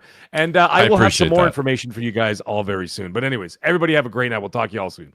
Thank you. I appreciate that. That sounded scripted. I swear. You were reading that from the paper. That's just what happens with Damn. Actually, you know what? So shout out to thank you, Meg. I appreciate it, buddy. Always great to have you here. Death Singer, let me go to you because Death Singer just put a request in, and I have to oblige. Death Singer, I'll start with you because I do know that you were very vocal on X about it. What did you think of the Xbox showcase? I think overall it was really, really good. I thought it was a good show too, and I want to hear what you think about it, and then I want to ask you why you thought. I was shocked at some of the things I was seeing, even from the Xbox camp. But go ahead, Death Singer. Because when I was looking at it, obviously I go into every showcases. What am I going to play? Show me something that I want to play, right? Right. That's all I want you to do is give me some games. So I was like, okay, Ninja Gaiden 4, I was already sold, but it looked good. Black Ops 7 was that's a whole thing. No one needs to talk about that. How the misleading trailer, whatever. Then you have, obviously, the Final Fantasy games come in. That's nice. A lot of this stuff is not for me. Mm-hmm. But when I saw Game Freak, shout out to Game Freak. They can actually make a game with graphics. Yes, they can. Shit, if you've seen Pokemon, like when I saw Game Freak, I was so confused because I was like, "Yo, that's the Pokemon dudes," and then they showed this game, and I'm like, "What the fuck?" But okay, that was a pleasant surprise. Persona 4, I've already played, but I'll play Revival again. Nothing new. But the standout was Clockwork Revolution. Yeah, my boys in Exile, like. They are going ham and they are going hard, and they say coming in due time, let them cook, because that game is about to be a 5-star Michelin meal right there. Like, that is going to be something to look forward to. The Outer Worlds 2 looks fantastic, but I like Obsidian, so that is what it's going to be. So overall, I gave the show a good I gave it what? I gave. You gave it an 8. I gave it an 8 yeah, you gave 10? it an 8. I gave it an 8 out of 10 because there was some stuff I was looking forward to. Some not new announcements, of course. But obviously that's why I had to give it because I gave PlayStation a 6. So I gave them an 8, and then I gave Jeff a 2 because fuck some things. But and I'm not laughing at your score. I'm laughing at the way you gave the score. Yeah, I mean, just I gave Jeff a 2. That was a whole fire. There were some cool announcements, but most of it was like, "What are we doing here, Jeff? Keep it moving, my guy." But, Okay, so Nib, what did you think? What was your? What did you think? Real quick, I want to do. I'm just going to do a quick fire round here because we are approaching 3 hours. For Nib, that's like a half-hour TV show. But Nib, what do you think? 7.5. A what? 7.5. 7.5. I enjoyed the show. Yeah, I think I gave the PlayStation 1 an 8, and I gave the Summer Game Fest like a 4 or something, or 5. It was solid. Like I enjoyed. Again, Clockwork Revolution was a standout, but my game of the show, actually, I just forgot the fucking name of it. The Chinese one. What was it called? Oh, Mudang 2 Hearts. Yes, that was beautiful. That was Bro, beautiful. it was like Splinter Cell, bro. Splinter Cell. But I've been saying, like, when Xbox ages ago, I think it was Coalition, they had this trailer of this like guy abseiling down a skyscraper, and it was like some infiltration game, had amazing visuals, and I was like, yes, like, they're doing this cool looking Splinter Cell because we don't really have stealth games anymore like that in the high end sphere. And Metal Gear obviously is not coming out as frequently, and Kojima's doing his own thing. Mm-hmm. So to see something like that, but with like a military Call of Duty espionage spin, like amazing, and the production values look great. Like China's coming to eat some of the Western. It's Korea. It's Korea, not China. Oh, Korea. Oh, wicked. Okay, Korea. I didn't know. Yeah, my bad. West Korea, bro. They are the goats at the moment. Yeah, but then Beast of Reincarnation looked good. There was a few other titles that I like the look of, but yeah, overall solid show. I wish they did end on something a bit stronger. I know the masses love Call of Duty, so I get it. Like I get it from like a business perspective, but obviously, like when he said, "Oh, we have one last thing," I'm expecting like a Fable, Perfect Dark. And it's funny. So I can't remember who I was talking to. Who was I talking to about this? And shame on me for not remembering, but I really thought that was going to be Quantum Break too. when it started, I was like, oh, they're going somewhere with this. We were watching it in the Discord, and everyone was like, "Yo, this is Remedy." Yeah, we get an Alan Wake 2, like the whole upside down thing, and then when it went into Call of Duty, it was the biggest riot I've ever seen. Like when they showed it was Call of Duty, it's like, really? Sure. So George Purcell's correcting us as he should. It was a Korean game, not Chinese. He wanted us to know. But I will say, I actually much prefer Black Ops to all the other Call of Duties from a single player campaign perspective. So for me, there was still excitement, even at the fact that it was just Call of Duty and not one of the other first party titles. I was still happy with that because I actually really rated Black Ops 6 from a campaign perspective. I don't really play the multiplayer that much anymore. I know a lot of people have issues with the multiplayer, but from a campaign perspective, awesome. Like all the heists and the bank and casino level, like so awesome. So if like this is more of that, but like a bit more futuristic, then cool. It could still be really, really good. Yeah. So Willie, what was your score on the 3 shows? Flipping heck, right? Okay. I think. Oh mate, it's hard. I honestly, I thought I didn't actually follow the Xbox One too much. Like I caught up on quick trailers, but the Summer Games Fest and the PlayStation one, both were pretty much even in my book. Although, mate, the Summer Games Fest felt like PCMR Fest. Like honestly, like shout out to Death Singer, bro. Like he must be smug right now because he got so many exclusive titles announced at that Summer Games Fest. It was crazy. So PC seems to be a real push for third-party devs right now, which is pretty cool to see. It's making PC a little more relevant and competitive. never thought I'd say that, but it's true. Well, PC doesn't compete with consoles. Well, you say that, but the more exclusives they get, the more by nature it will be a competitor. Because the thing is when you offer a value proposition more than just simply performance, it starts to attract more eyes. And when it attracts more eyes, it impacts more of the market. And so I do think some of that, though, Wooly, might be just development, because there are plenty of indie devs who have said, even on their Twitter and stuff, that the reason they release first on PC is to help with development cadence. Like they don't, because a lot of the games that were announced at Summerfest were indie games, right? And indie studios. People. Oh, I'm sorry, mate. No, I was going to say indie studios by and large don't have like massive teams to be able to do all that porting and stuff necessarily simultaneously. So some of them do release on PC just to help them with, in the same way that the opposite happens sometimes as well. Where that would release. I interviewed 4 indie developers on my old podcast before I put it on hiatus once I had my little baby girl. And they stressed how, all of them unanimously stressed how arduous and difficult and challenging optimization is for multiple platforms. Like, it does make a huge difference. People think it's just a small thing. It's not. It's like optimizing a game for multiple platforms is a huge deal, and that's why everybody hates Xbox, because they require them to like flipping optimize for not one console but 2 consoles, and now 3 if they mandate. Sorry, 4 if they mandate the ROG. Willie sounds very frustrated with this sales approach they're going with. Bro. Crazy like that. Even if you're dealing with one platform, it still depends on your experience levels. Because when PlayStation eventually ported their games, right? If it wasn't Nixxes, who is a dedicated port studio, yes, like when you saw The Last of Us 1 come to PC on Horizon Zero Dawn, that was a dumpster fire. But I have to give it to them. It's their first time trying to port a game. So they have to live and learn. You have to live and learn. Right. So wait, Nixxes? You're saying Nixxes? Nixxes worked way before that. Every Nixxes port is perfect.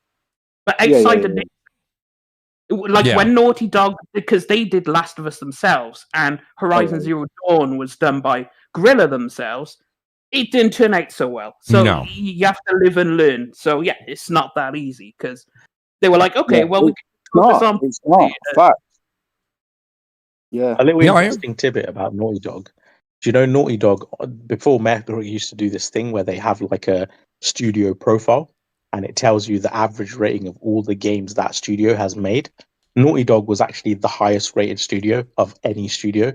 Because I know people might think Nintendo and Rockstar and stuff, but they have a lot of titles that drag the averages down. So Naughty Dog was the highest up until the port of Last of Us 1, because the PC port was put under Naughty Dog on the Metacritic profile, and that skewed under Rockstar.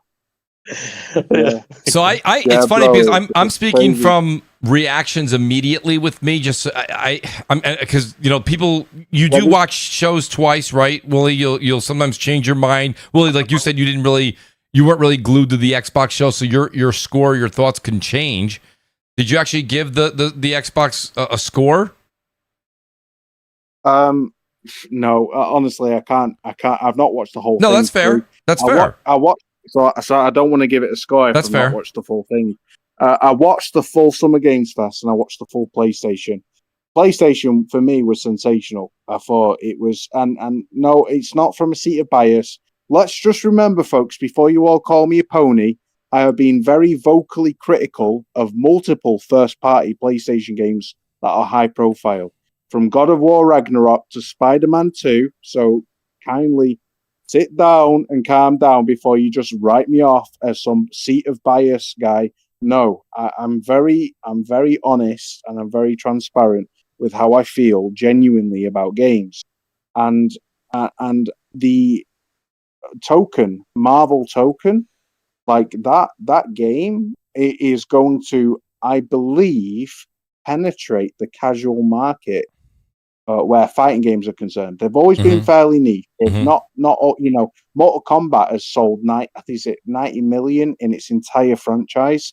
Like, it's not, it's not the kind of genre that attracts the vast majority of people. But I genuinely believe that Token could actually, he's certainly attracting me, and I'm not a fighting guy. Yeah, I'm not a fighting games guy. Like, it could have this real mass appeal. I think what you're saying, Wooly, is true. I think it could have a mass appeal, but I'm kind of in your camp. The only thing is I have to stand down because I'm actually very excited. I saw all the people that I know in the community, Wooly, that are fighting game. They love fighters, and I saw the enthusiasm, and I got to be honest with you, I was happy for them. That's never been my bag, really. So as much as I loved it, I don't. I mean, what? Would I try it? I might try it, but that's just not something that I was like, this is, I think it's awesome. That's not something I would play on the regular. Yeah.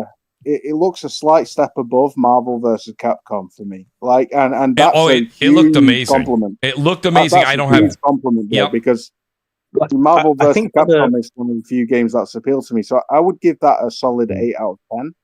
But then Summer Games Fest, I would also give like an 8 out of 10. Thought there was amazing games. That's the nicest score I've heard about that show yet. And I don't mean it showed Death Stranding. What do you expect? I don't. Well, Death Stranding got its own showing on. Death Stranding's a monopoly. It's a monopoly of my heart, bro. Like, it owns me. I understand. The thing with the PlayStation Showcase or State of Play or whatever was I actually really liked the third-party games that they were showing off, like Pragmata, Radio's Dead, Silent Hill, Hiragami, and I remember there was Neo 3, and there was another one that I really liked. I think it was called Tides of Tomorrow. And even the indie game. What's the one that's going to be on PS Plus? It's like Song of the Sea or something. Like, I would say it looked amazing. They had after the show, after the Summer Game Fest, I think they had like a gameplay section deep dive on it, and I was just like, wow, this looks really good. Like, I hope I'm interested in that because Sea of Thieves really had, and a lot of people might not like this, but it had tremendous potential, and I think it did very Remnants. Oh yeah, I was talking about the one that people would say is a Sea of Thieves competitor. Sea of Remnants. Yeah. I thought that's not what you were talking about, Nib. No, I was talking of Sword of the Sea, the one that looked like Journey mixed with Pathless. Yeah. Yeah, where you're gliding on the sword. Yes. Yeah. Okay. Yes, I apologize. Sea of Remnants looks cool as well. Like I did. I really like that because I've always the one thing that I thought Sea of Thieves. Forget the jokes. Take the jokes out of it for a second. The thing that never really resonated well with me with Sea of Thieves was the combat. Right, and you may say, well, it doesn't matter. That wasn't a big part of it, but it kind of was, right? So whether you were getting invaded from another ship with against other gamers, other players, or if you were just taking on the skeletons that had amazing sometimes accuracy with their cannonballs, and then you overtook that island. Yeah. Like the mechanics were so bad. Everything on the water was beautiful. The handling of the ship was fine. How they did all that, the customized characterization was great. Loved all that. It just missed on a few things, right? It didn't keep me long because of the combats. The combat's where you lost me. Yeah. Just looking back through the list, Mooch, you're right. I did accidentally conflate Death Stranding 2 showing as part of Summer Games Fest, so I scored it slightly higher. And I do remember feeling like there was way too many. And, I don't want to get too deep into this. Everybody has their own preference, but I don't like the occult. I stay away from it. And I feel like so many games shown were all the occult based. It was all about the occult. It was all about like flipping demons and ghosts and the undead and some of it was really grotesque and deep, dark and I get that appeal, for a lot of people, but that's just not my bag. That's just not something I play, those kind of horror games. So I do remember kind of like feeling like, a bit bummed out by it all. But End of Abyss was a highlight for me. End of Abyss looks absolutely phenomenal. Overall, I would, on retrospect, Mortal Shell 2 as well. Mortal Shell 2 looks pretty cool. And I would give the Summer Games Fest a 7 out of 10. Hey, Mooch. Yes, sir. You know what's crazy about it? What do you got? From the PlayStation Showcase, my two hypest showings were Pragmata. Yeah. Because the fact it lives is insane. Because I thought so that game died. It does look the good. The fact it exists is insane. And it was Final Fantasy Tactics, because it is the goated Final Fantasy game. Go argue with yourself. Go talk at the wall. Whatever. So Final Fantasy Tactics being back is great. Yes. Because that's a highlight. So I was like, okay, but most of it it's kind of like Silent Hill. I used to be a huge fan of the series, but I fell off like back in like the probably after the PS2. That's fair to say, Detsinger, but this is a whole new, like, you know, modernized version of it. I mean, there's a whole new way to fall in love again, you know? But the thing is, I looked at it and I was like, for one, it didn't really look that impressive to me, especially after Resident Evil 9 was shown off. I'm like, okay, Resident Evil 9 is going to be interesting. But also, I don't really do horror games like that anymore. Like, I love the dark fantasy stuff, so the vampires, the demons, all that kind of thing. Because I absolutely adore Warhammer 40k, all this kind of stuff. Like, dark, depressing, horrible. I just love it. Yeah. As well as high fantasy. Sounds like your personality, bro. But I also like high fantasy, like Lord of the Rings, that kind of thing. So I love just all fantasy in general, but mainly high and dark. But so like a lot of the games at Summer Games Fest, I was like, this is nice, but there was nothing like outside of RE9. There was nothing that really wowed me. Like there was nothing that I was like, okay, all these are good. It's like, for example, like Pragmata was like, okay, you got me interested. It was like I watched it. And I'm like, okay, cool. You have me interested. I agree with that. But outside of RE9, there wasn't any of that for me at Summer Games Fest, so I had to give it a lower score because, No, and I respect that. You know, the one thing, lukewarm. Yeah, they were the same for me basically. Like they were good, but there were few standouts. Whereas I feel like in both the other shows there were more standouts. I'm like 7 out of 10 IGN rating. Yeah, I think maybe 5.5 for me. Maybe I could go. I can't remember. I need to rewatch it. I kind of watched the one game that I can't wait for it to release, just because I'm tired of everybody say is that Silk Song, and I think that's Hollow Knight's successor. And I actually polled a lot of people on X, and it was curious about I said I've been waiting to pick it up on Steam. The summer sale starting soon, right? That singer. I think it is. Anyways. Wait, what? Steam? Yeah. Yeah, June 26th. Okay, so it's coming up. Why do I feel like Silk Song is more a flex than an actual game that people... It kind of is. So I asked people about Hollow Knight, and everyone will tell... Well, I shouldn't say everyone, never speak in absolutes, but a lot of people said to me, Mooch, it's a great game. It's a great game. But the map's a nightmare. The going back and forth's a nightmare. At the end of the day, you'll never platinum it because it takes forever. Someone told me they platinumed it, and it was well over. Someone said 200 hours. One person said well over 100 hours. And see, I kind of felt that way about Super Meat Boy 3D. Yes. I was like, this actually looks cool, but I'm actually not going to play it because I don't want to have to shoot myself at the end of this. Like, I just don't want to be dealing with that right now. Celeste was tough enough, Right. Especially to get the proper ending and stuff. So yeah, I just don't have time. I just don't get why people enjoy those kind of games. Seriously, what is the fun? I do like a good platformer. I really, really do. Honestly, Willie, and I understand that that's not everyone's bag. So I would not sit here on the show. It's a simulator, bro. It's a blood pressure simulator. Blood pressures. It is, man.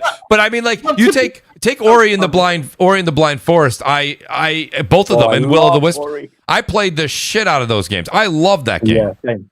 Love that game. So I'm not attributing it because I'm sure somebody in the chat later on will be like, that's not the same thing, Mooch. I understand it, but there's some similarities in the jump mechanics. And I adore those types of games. The thing I don't like about that game and other I'm playing, this is not they're not the same at all, like Dead Cells and things like that.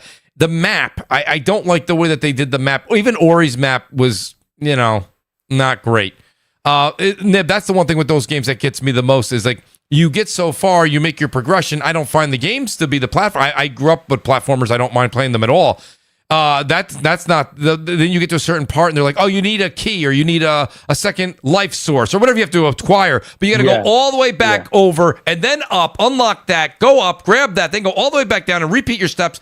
And it's like, I feel like in 2025, that era of Resident Evil 1. Remember, you walk all the way, and then you walk all the way back to get the key, and you walk all the way back again. Backtracking I can do to a certain extent, but when it's at the level of, I think, Hollow Knight, I also think with Ori in particular, which I regard as some of Xbox's best games of all time, like at least on the console it released on.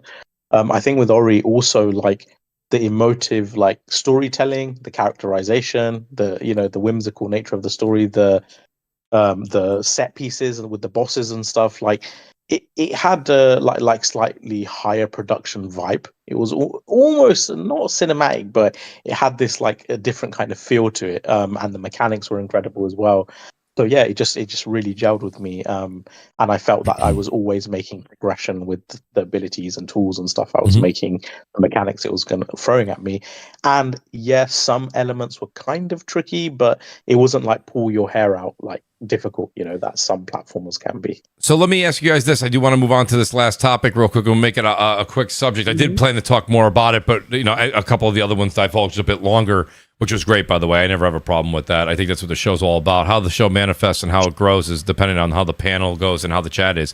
But I do want to talk about Bend Studios real quick, guys, with the layoffs of roughly 30% of its team due to cancellation of the live service game that we heard about. My question for you guys is, are you shocked, or was this to be expected? And what I mean by expected in my question to you is, well, a game got they on-hired many people. They started making this game. That game then was canceled. Those people they brought on extra to do said game, not all of them, some of them are probably some veterans, were let go. I mean, a lot of people are shocked or up in arms. Is this something that is a result of, it's bad. This was a bad management call on the live service games. There's no way around it. We've said it on the show before. We'll say it again tonight. I think most PlayStation fans are not a big fan of what they, the strategy they went forth with it towards the end of the last generation to the beginning of this one. And now they're trying to right the ship. Unfortunately, when you right the ship after mistakes, certain people's jobs will probably, end. I think, on the other hand, a lot of the people I followed from Bend Studios that said they were laid off, they are very talented people, and I feel like they're going to find another landing spot very soon, or at least we hope so.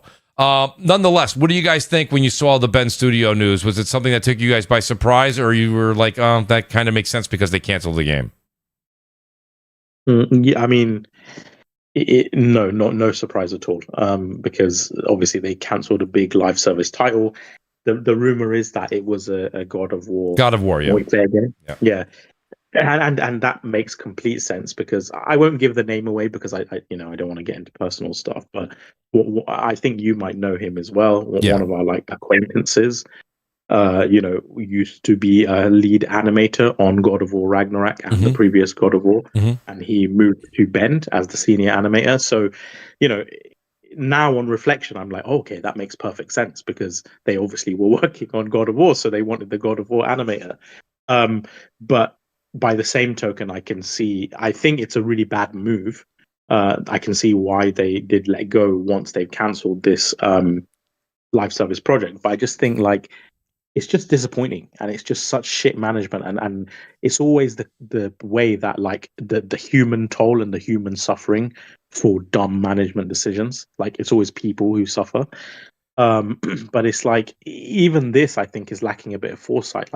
I get it, he's a senior animator, he probably is not the most affordable, but he has insane talent and pedigree, and his portfolio of work is unbelievable. So fantastic. Yeah. Incredible. So okay, dude has worked on some of the best games in the world, like Last of Us, God of War, and again, I get it, he might be quite expensive, but the talent is undeniable. Nib, let me just, I never want to interrupt you, but just real quick, the chat is correcting us. Bend was not working on God of War. That was Bluepoint. Oh, okay, my bad. Sorry about that, guys. Okay. That is true. Thank you, Eric, the producer. Yeah, Eric, the producer, was on that so quick. That's even crazier then. That's even crazier. They let go one of like the best animators in the industry. Eric's saying it was a military. I think he's saying military shooter, but he spelt it. He spelt military and shooter wrong. Come on, Eric, the producer, please go ahead, Nib. I'm not just saying that because like they're an acquaintance. I'm talking about their body of work, right? Like specific scenes. Like there's a scene in God of War where you the final boss fight with I forgot his name now. The guy, the big giant at the end, and Loki. You're firing arrows while falling to the giant. It's probably the best animated sequence in the game, actually. And he did that. There's another scene in The Last of Us where Ellie is like patching up Joel when he's been injured. And I know not everyone like pays attention to the details, but like the cloth physics, when she's removing his jacket and clothes, just the degree, the quality of work is like unbelievable. It's not really stuff you see in all games. Usually they do this stuff off screen instead of having to animate like the wrinkles and individual. Move the hands around off screen and kind of give the impression of what they're doing. And it's just like, okay, you cancelled your live service game, but you're going to be working on another single player project, hopefully. I would have thought they wanted to keep the talent. But yeah, it's disappointing. And I just hope these people land on their feet. Like, it's just another fuck up. And this live service push by Sony has just been abhorrent. Like, I really hope they get back to their bread and butter. Yeah, no, listen, and I'm glad you kind of said what you said. I mean, listen, this is, we're seeing the fallout of this, awful decision to go live game service, and what they're strategized for this generation really didn't come to fruition. So I think at the end of the day, we're seeing these layoffs here. We saw a couple here and there. I don't know. We may see another one. Is my point. This may not be the end, because as they continue to cut the live service games, I will say this much: you can't sit there online and give shit. Like, this is what everyone said. They wanted to go away from live service games. They're going away from live service games. I mean, that doesn't mean you're not going to still see possibly Marathon at some point. I don't know if Marathon comes out this year, but like realistically, if Marathon gets cut, and now there's the shout out to Zuby Tech. Zuby said he had a tweet out today that showed Bungie is joining, now listed as part of the PlayStation Studio experience. So possibly no longer independent under Sony. So what's next for Bungie? Bungie might experience some layoffs, because I hope they're humbled, Mooch. I hope they're humbled, because the way that they have done things is disgusting, right? To be brutal. They have absolutely like trophied themselves around as peak in the gaming industry. But all they've done is blunder after blunder, and even the ineptitude they have shown in the most fundamentally basic Q&A level, at the most fundamental basic Q&A level, in terms of quality and assessment and vetting their staff in their studio, and what work has been vetted. It's been so abhorrent. They've just to think that they were viewed as a authority at Sony by Sony as a subsidiary to dictate what remains and what goes is shocking to me. Willie, listen, I think we're playing a little bit, and I understand where you're coming from, but I think that's a little bit of what we call, I don't know if you guys use it over in England, but it's Monday morning quarterback. And what that really kind of means is, that's easy to say now, but think about it for a second. When they were allowing them to dictate the rules and the regulations, they were coming off of tremendous success with Destiny. People would say that, right? So they're coming critically acclaimed. They did phenomenal work. They also hang the Halo banner somewhere in their offices, like, hey, we did that too. So the pedigree was there. I still think talent is at Bungie, by the way. By the way, now I'm going to agree with Wooly. Willie, I don't think they should have been given carte blanche to be able to say anything and be the judge, jury, and executioner. I don't believe that should have been the thing. Yeah, they're very talented, Mooch. Very talented. But they also have a clear. They have flaws. There's a lot of flaws, but I mean, what impotence at Q&A and who doesn't, right? Yeah. The thing with Bungie is it was great when they were making Halo. Yeah. Then they went away to Destiny, right? Yeah. And the heralded is this fantastic multiplayer team, and they should dictate everything over there. I personally don't think they do, because even Destiny played it, loved it, but they would always step in the shit, and then they'll release something good, then step in the shit, then release something good, completely break the game. They have no idea how to balance a fucking game to save their life. And then, like, all this Q&A, like, when they release DLCs, and people are like, oh, I could just break the game. Like, shout out to the original Destiny, right? People could cheese the entire Vault of Glass raid. You could push Atheon off the ledge. Yeah. You could push the Templar in the Templar as well off the edge and just complete it that way. Like, they lack Q&A hard, because a lot of the shit that comes out there is broken. There's a lot of bugs. There's a bunch of broken weapons, and then people take advantage of these broken weapons, and then they're like, oh, sorry, we missed that, we'll patch it. And then they're like, don't worry, we on this week at Bungie, they'll be like, oh, don't worry, we won't do that again. And then they'll do it the next DLC. Like, Bungie, they're heralded for how successful Destiny is, but if you look at what they actually did with Destiny, they failed spectacularly. I think... And then they went from Destiny 1 to Destiny 2, and then they're like, you know, all your collections, all that armor, all those lovely guns you collected, will destroy your vaults, and you have to start fresh. People conflate the polish of the gunplay mechanics with the overall quality of the game. And the overall quality of the game, factoring the story and the delivery and things like that, and the way that they've handled sunsetting and, you know, content that people have purchased with their money that is no longer accessible when you actually factor in. But mind you, you've got to understand, be talking about a game that's 500-600 gigabytes in memory if they kept it all. So, like, there are things like that to factor in, and I understand you can't have the cake and eat it, but go figure, your goal was a 10-year game, so they would have to have factored in the memory constraints of such an endeavor.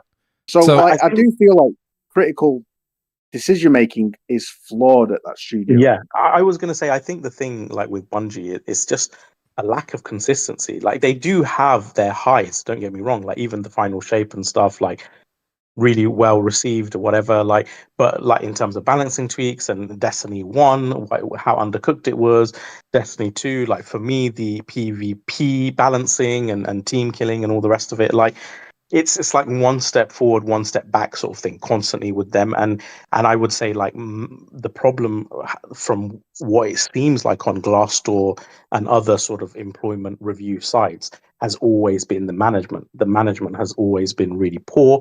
And the bigger they've gotten and the more higher paid the management is, the more and more sort of like mismanagement and bluster there is.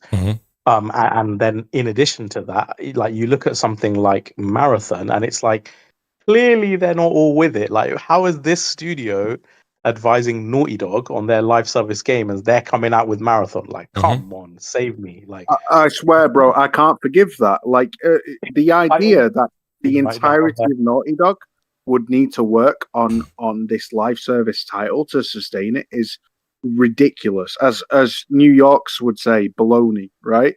It is stupidity in a nutshell, because absolute no way is a studio the size of Naughty Dog required to sustain a live service game, to churn out content for it.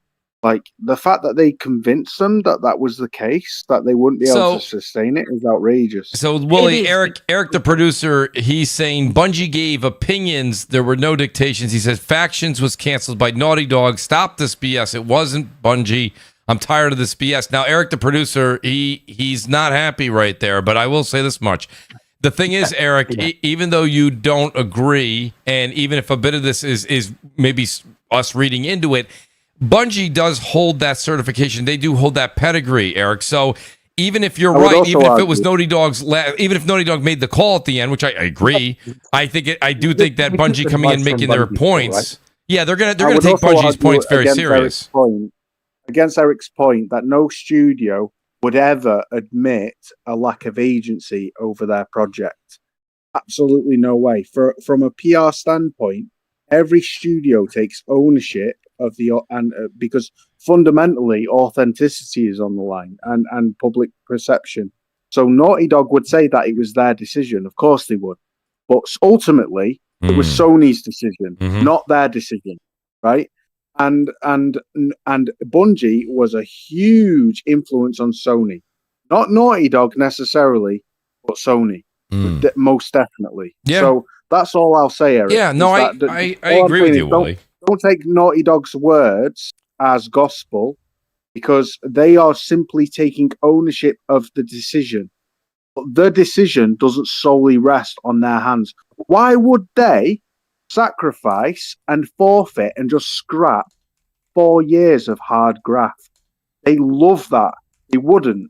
No studio would. So let's not think that it was their decision. It definitely wasn't.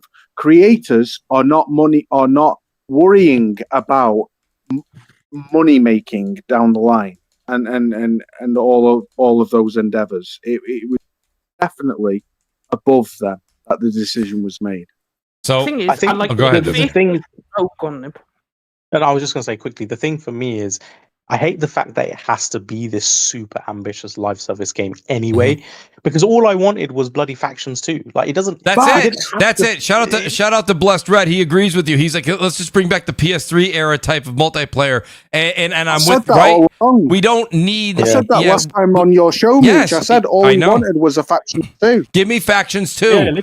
I want a big, just a bloated version of Factions 2, and I'd be very happy. You know what I mean? Exactly. Just that's all I'm asking for. And if they already have that, I played that game for years, and it was pretty bare bones. So it was very bare bones. I was playing it just last week, and I was destroying it. It was amazing. Well, Blessed Red says the Sony I once loved failing like this or falling like this. Blessed Red, I will tell you this much. I would just keep a bit of hope out there for you, because let's see what happens, because the Sony I'm seeing now seems to be reverting back to the old. And now, but listen, proof's in the pudding, Blessed. So I'm not going to sit here and defend it. I'm just saying to you, let's keep one eye open on them, because I do think you're going to see a little bit more of the traditional Sony come back versus what you saw the last 5-6 years. So we'll find out. I hope they do. And if you wanted to take advice from someone, there's like, for your multiplayer games, there's better studios than like for consistency and just general praise. Like, personally, I would have gone to someone like Riot Games. Now people would be like, hang on, why would you do that? And it's like, you have to understand, right? They made one game in 2010, and it has 145 million people every month playing the game, right? So it eclipses Call of Duty and stuff like that. Like, there are so many people because it's a worldwide game, and bear in mind, it's also massive in Asia. And then you're like, well, they're only a one-trick pony. Well, they made a hero shooter called Valorant. That's now got nearly 40 million monthly active players on it. And now they're making a fighting game. And they're just going, oh, a card game? Oh, yeah, we could do that too. A counterpart to Hearthstone. And it's like, so if you're going to ask for advice, ask someone like them, because they have just been consistently banging it. Mm-hmm. Like, yeah, they do have their flaws. Like sometimes balancing. Well, we said that Singer. Every team has their flaws. Everybody does. I mean, this isn't a look deep into developers. It's across all companies across all world. All countries. It is what it is. But at the same time, you're making a good point. But listen, now Riot is off the table. Well, I mean, Riot is technically, you could approach them for advice, but they're owned by Tencent, right? They're 10. I was going to say Tencent or Embracer. I couldn't remember. It's Tencent. Yes. So they're off the table. And I mean, as you would say, Detsinger, shout out to Tencent, because they saw that talent, right? That was a banger deal, because all I'll say is you will never convince me that they just went okay and said okay to scrapping The Last of Us Factions 2. They would have put forward the idea of scaling it down to make it like Factions 1, but just a new current gen version of Factions 1, expanded upon it, which is what we all wanted. We didn't want this large, ambitious, MMO or whatever, ambitious scale game. Nevertheless, they would have fought hard to save all of the assets and the work and the effort that had gone into the game. Mm-hmm. They wouldn't have just got rolled on their back and gone, okay, yeah, you're absolutely right. There's nothing we can do about it. We'll just start from scratch on another project. No way. This decision I do think we'll still get it, Willie. I think we'll get the. That's something I do, mate. I think Hero Down Under agrees. He said they didn't say they canceled it, so maybe there is still hope that we'll see something. Like you said, with all that work that went into it, I don't know if they'll necessarily just, like you say, roll over. Maybe multiplayer mode. Right, multiplayer mode in The Last of Us 3. Let me do this. So, guys, so the things you find out here, I'm 3 guys from England, or at least 2 from England, 1 from Wales. Let's maybe just say it correctly. And I will say this: they must have the dance clubs and bars open till at least 6 in the morning. These guys are the Energizer bunnies when it comes to podcasting. The great Mooch has to go to work tomorrow. I do want to say thanks, everybody. We have hit, just so everybody knows. You know, I feel bad doing this. It's literally 3 hours and 30 minutes. I think we're going for a world championship. Short podcast. What's that, Willie? Why does it feel like such a short podcast? Well, I'll be honest with you. Well, you know what it is? It's great conversation, great people, great chat. It just equals a great show. So I appreciate that, Willie. I'm going to say thanks to everybody. Please do hit that like button. Shout out to Scoop, who he mentioned this a while ago. I think he maybe started the show a little later. He says, you know what we're not hearing? Who's this for? And Scoop, I was actually going to bring that up earlier in the show when we were talking about the ROG Xbox ALLY, but I do want to say in reverse order, thanks to the great Willie Gamer. And I will shout out some of the people that had to leave earlier because we had a great show tonight. Willie, thank you for being here tonight, buddy. I truly do appreciate it. You always wear your heart and your passion on your sleeve.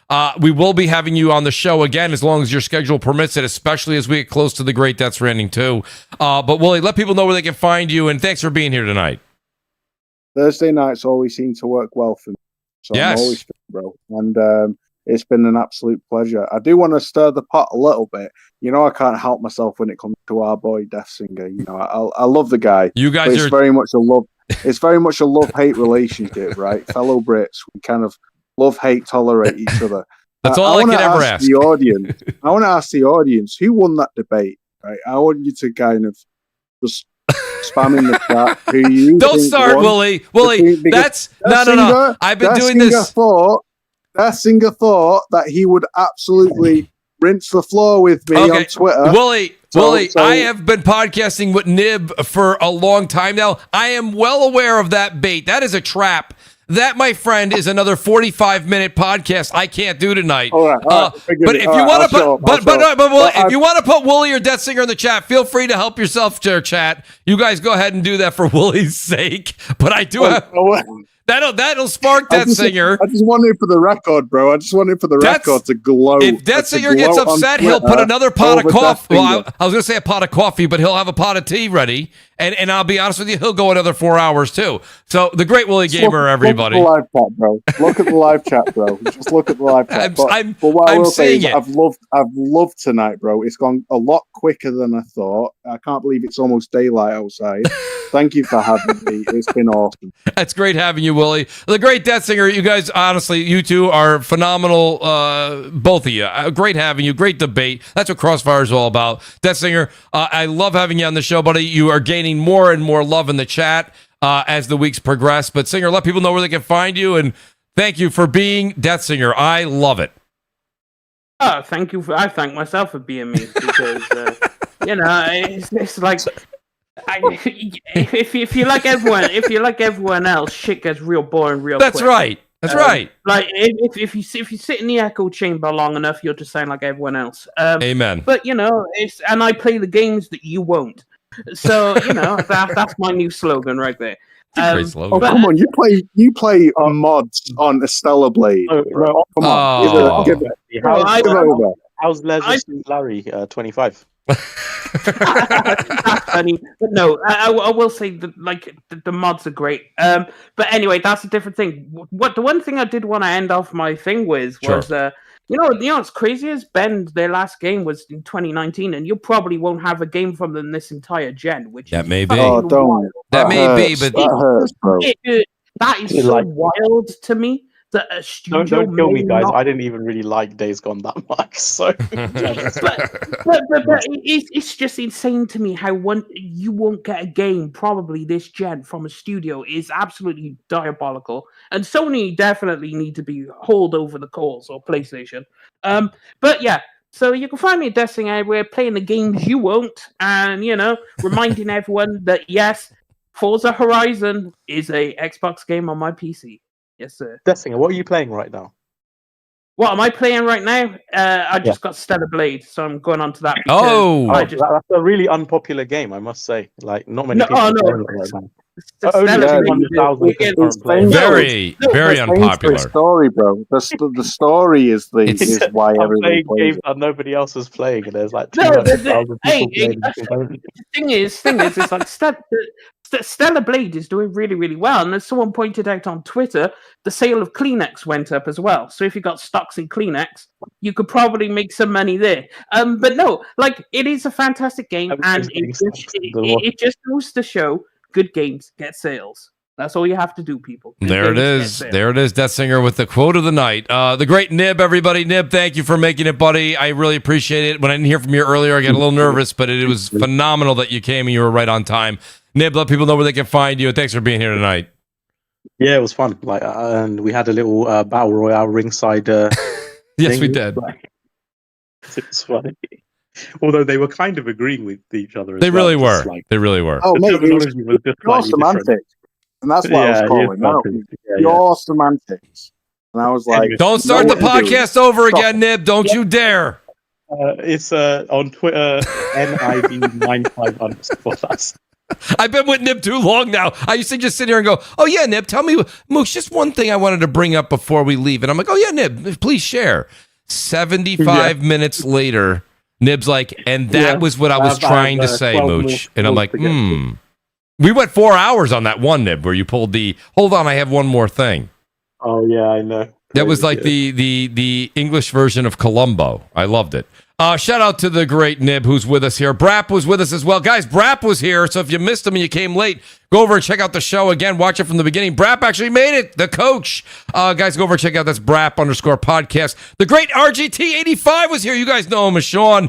Go over and check him out as well. Sean always blesses us and comes on the show when he gets a chance, and it's great to get his takes because he doesn't hold back. That's RGT_85. Mag, you guys know him as Middle-Aged Game Guy. Go over and follow him over on YouTube and over on X.